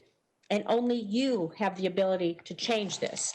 What I really want to say is that on these platforms, and what I'd like to tell my colleagues, the important factor to realize is that people or users are the initiators of this content, and the algorithms are the potentiators, particularly the recommendation algorithms, the potentiators of this content. Now, I was doing a little cleaning in my garage like a lot of people during COVID. I'm a former computer programmer. I actually found my old hexadecimal calculator and Radio Shack, my little owner's manual here. So I know a little bit about the power of algorithms and what they can and can't do, having done that myself. And I know that you have the ability to remove bigoted, hateful, and incendiary content that will lead and has led to violence. So I want to be clear. It's really not about what you can or cannot do. It's really about what you will or will not do. So we have adversaries like Russia. They continue to amplify propaganda, everything from the election to coronavirus. We know what they're doing, anti-Semitic conspiracy theories. They do it on your platforms, weaponizing division and hate to destroy our democracy and our communities. The U.S. intelligence community warned us earlier this year that Russia is now actively inciting white supremacist violence, which the FBI and the Department of Homeland Security say poses the most lethal threat to America. In recent years, we've seen white supremacy and anti-Semitism on the rise, much of it spreading online. And what enables these bad actors to disseminate their hateful messaging to the American public are the algorithms on your platforms, effectively rewarding efforts by foreign powers to exploit divisions in our country. To be sure, I want to acknowledge the work you're already doing in this space. I'm relieved to see that Facebook has really taken that long overdue action in banning Holocaust denial content. But while you've made some policy changes, what we have seen time and time again is what starts online doesn't end online. Hateful words morph into deadly actions, which are then amplified again and again. It's a vicious cycle. Just yesterday, we commemorated the 2-year anniversary of the Tree of Life shooting in Pittsburgh, the deadliest targeted attack in the Jewish community in American history. The shooter in this case had a long history of posting anti-Semitic content on social media sites, and what started online became very real for the families who will now never again see their loved ones. So there has to be accountability when algorithms actively contribute to radicalization and hate. So Mr. Zuckerberg and Mr. Dorsey, when you implement a policy banning hate or disinformation content, how quickly can you adjust your algorithms to reduce this content? And perhaps what I want to ask even more importantly, to reduce or remove the recommendation algorithm of hate and disinformation, perhaps it doesn't continue to spread. We know those recommendation algorithms continue to drive someone more specifically and specifically and specifically. Great when you want to buy a new sweater, it's going to be cold out here, it's winter. Not so great when you're driving them towards hate. Can you talk to us about that, please? Mr. Dorsey, you can go first, please. As you know, algorithms, these algorithms, machine learning and deep learning, are complex, they're complicated, and they require testing and training. Mm-hmm. So as we learn about their effectiveness, we can shift them and we can iterate them. But it does require experience and does require a little bit of time. So, the most important thing that we need to build into the organization is, a fast learning mindset and that agility around updating these algorithms. So we do try to focus the urgency of our updates on any severity of harm. As you mentioned, specifically anything that leads to offline harm or dangerous speech that goes into offline harm. And well, Mr. Zuckerberg, I'll ask you to answer that. Then I have some more questions about how, I guess, the nimbleness of your algorithms. Go ahead. Senator, I think you're focused on exactly the right thing in terms of how many people see the harmful content. And as we talk about putting in place regulation, reforming Section 230 in terms of what we want to hold companies accountable for, I think that what we should be judging the companies on is how many people see harmful content before the companies act on it.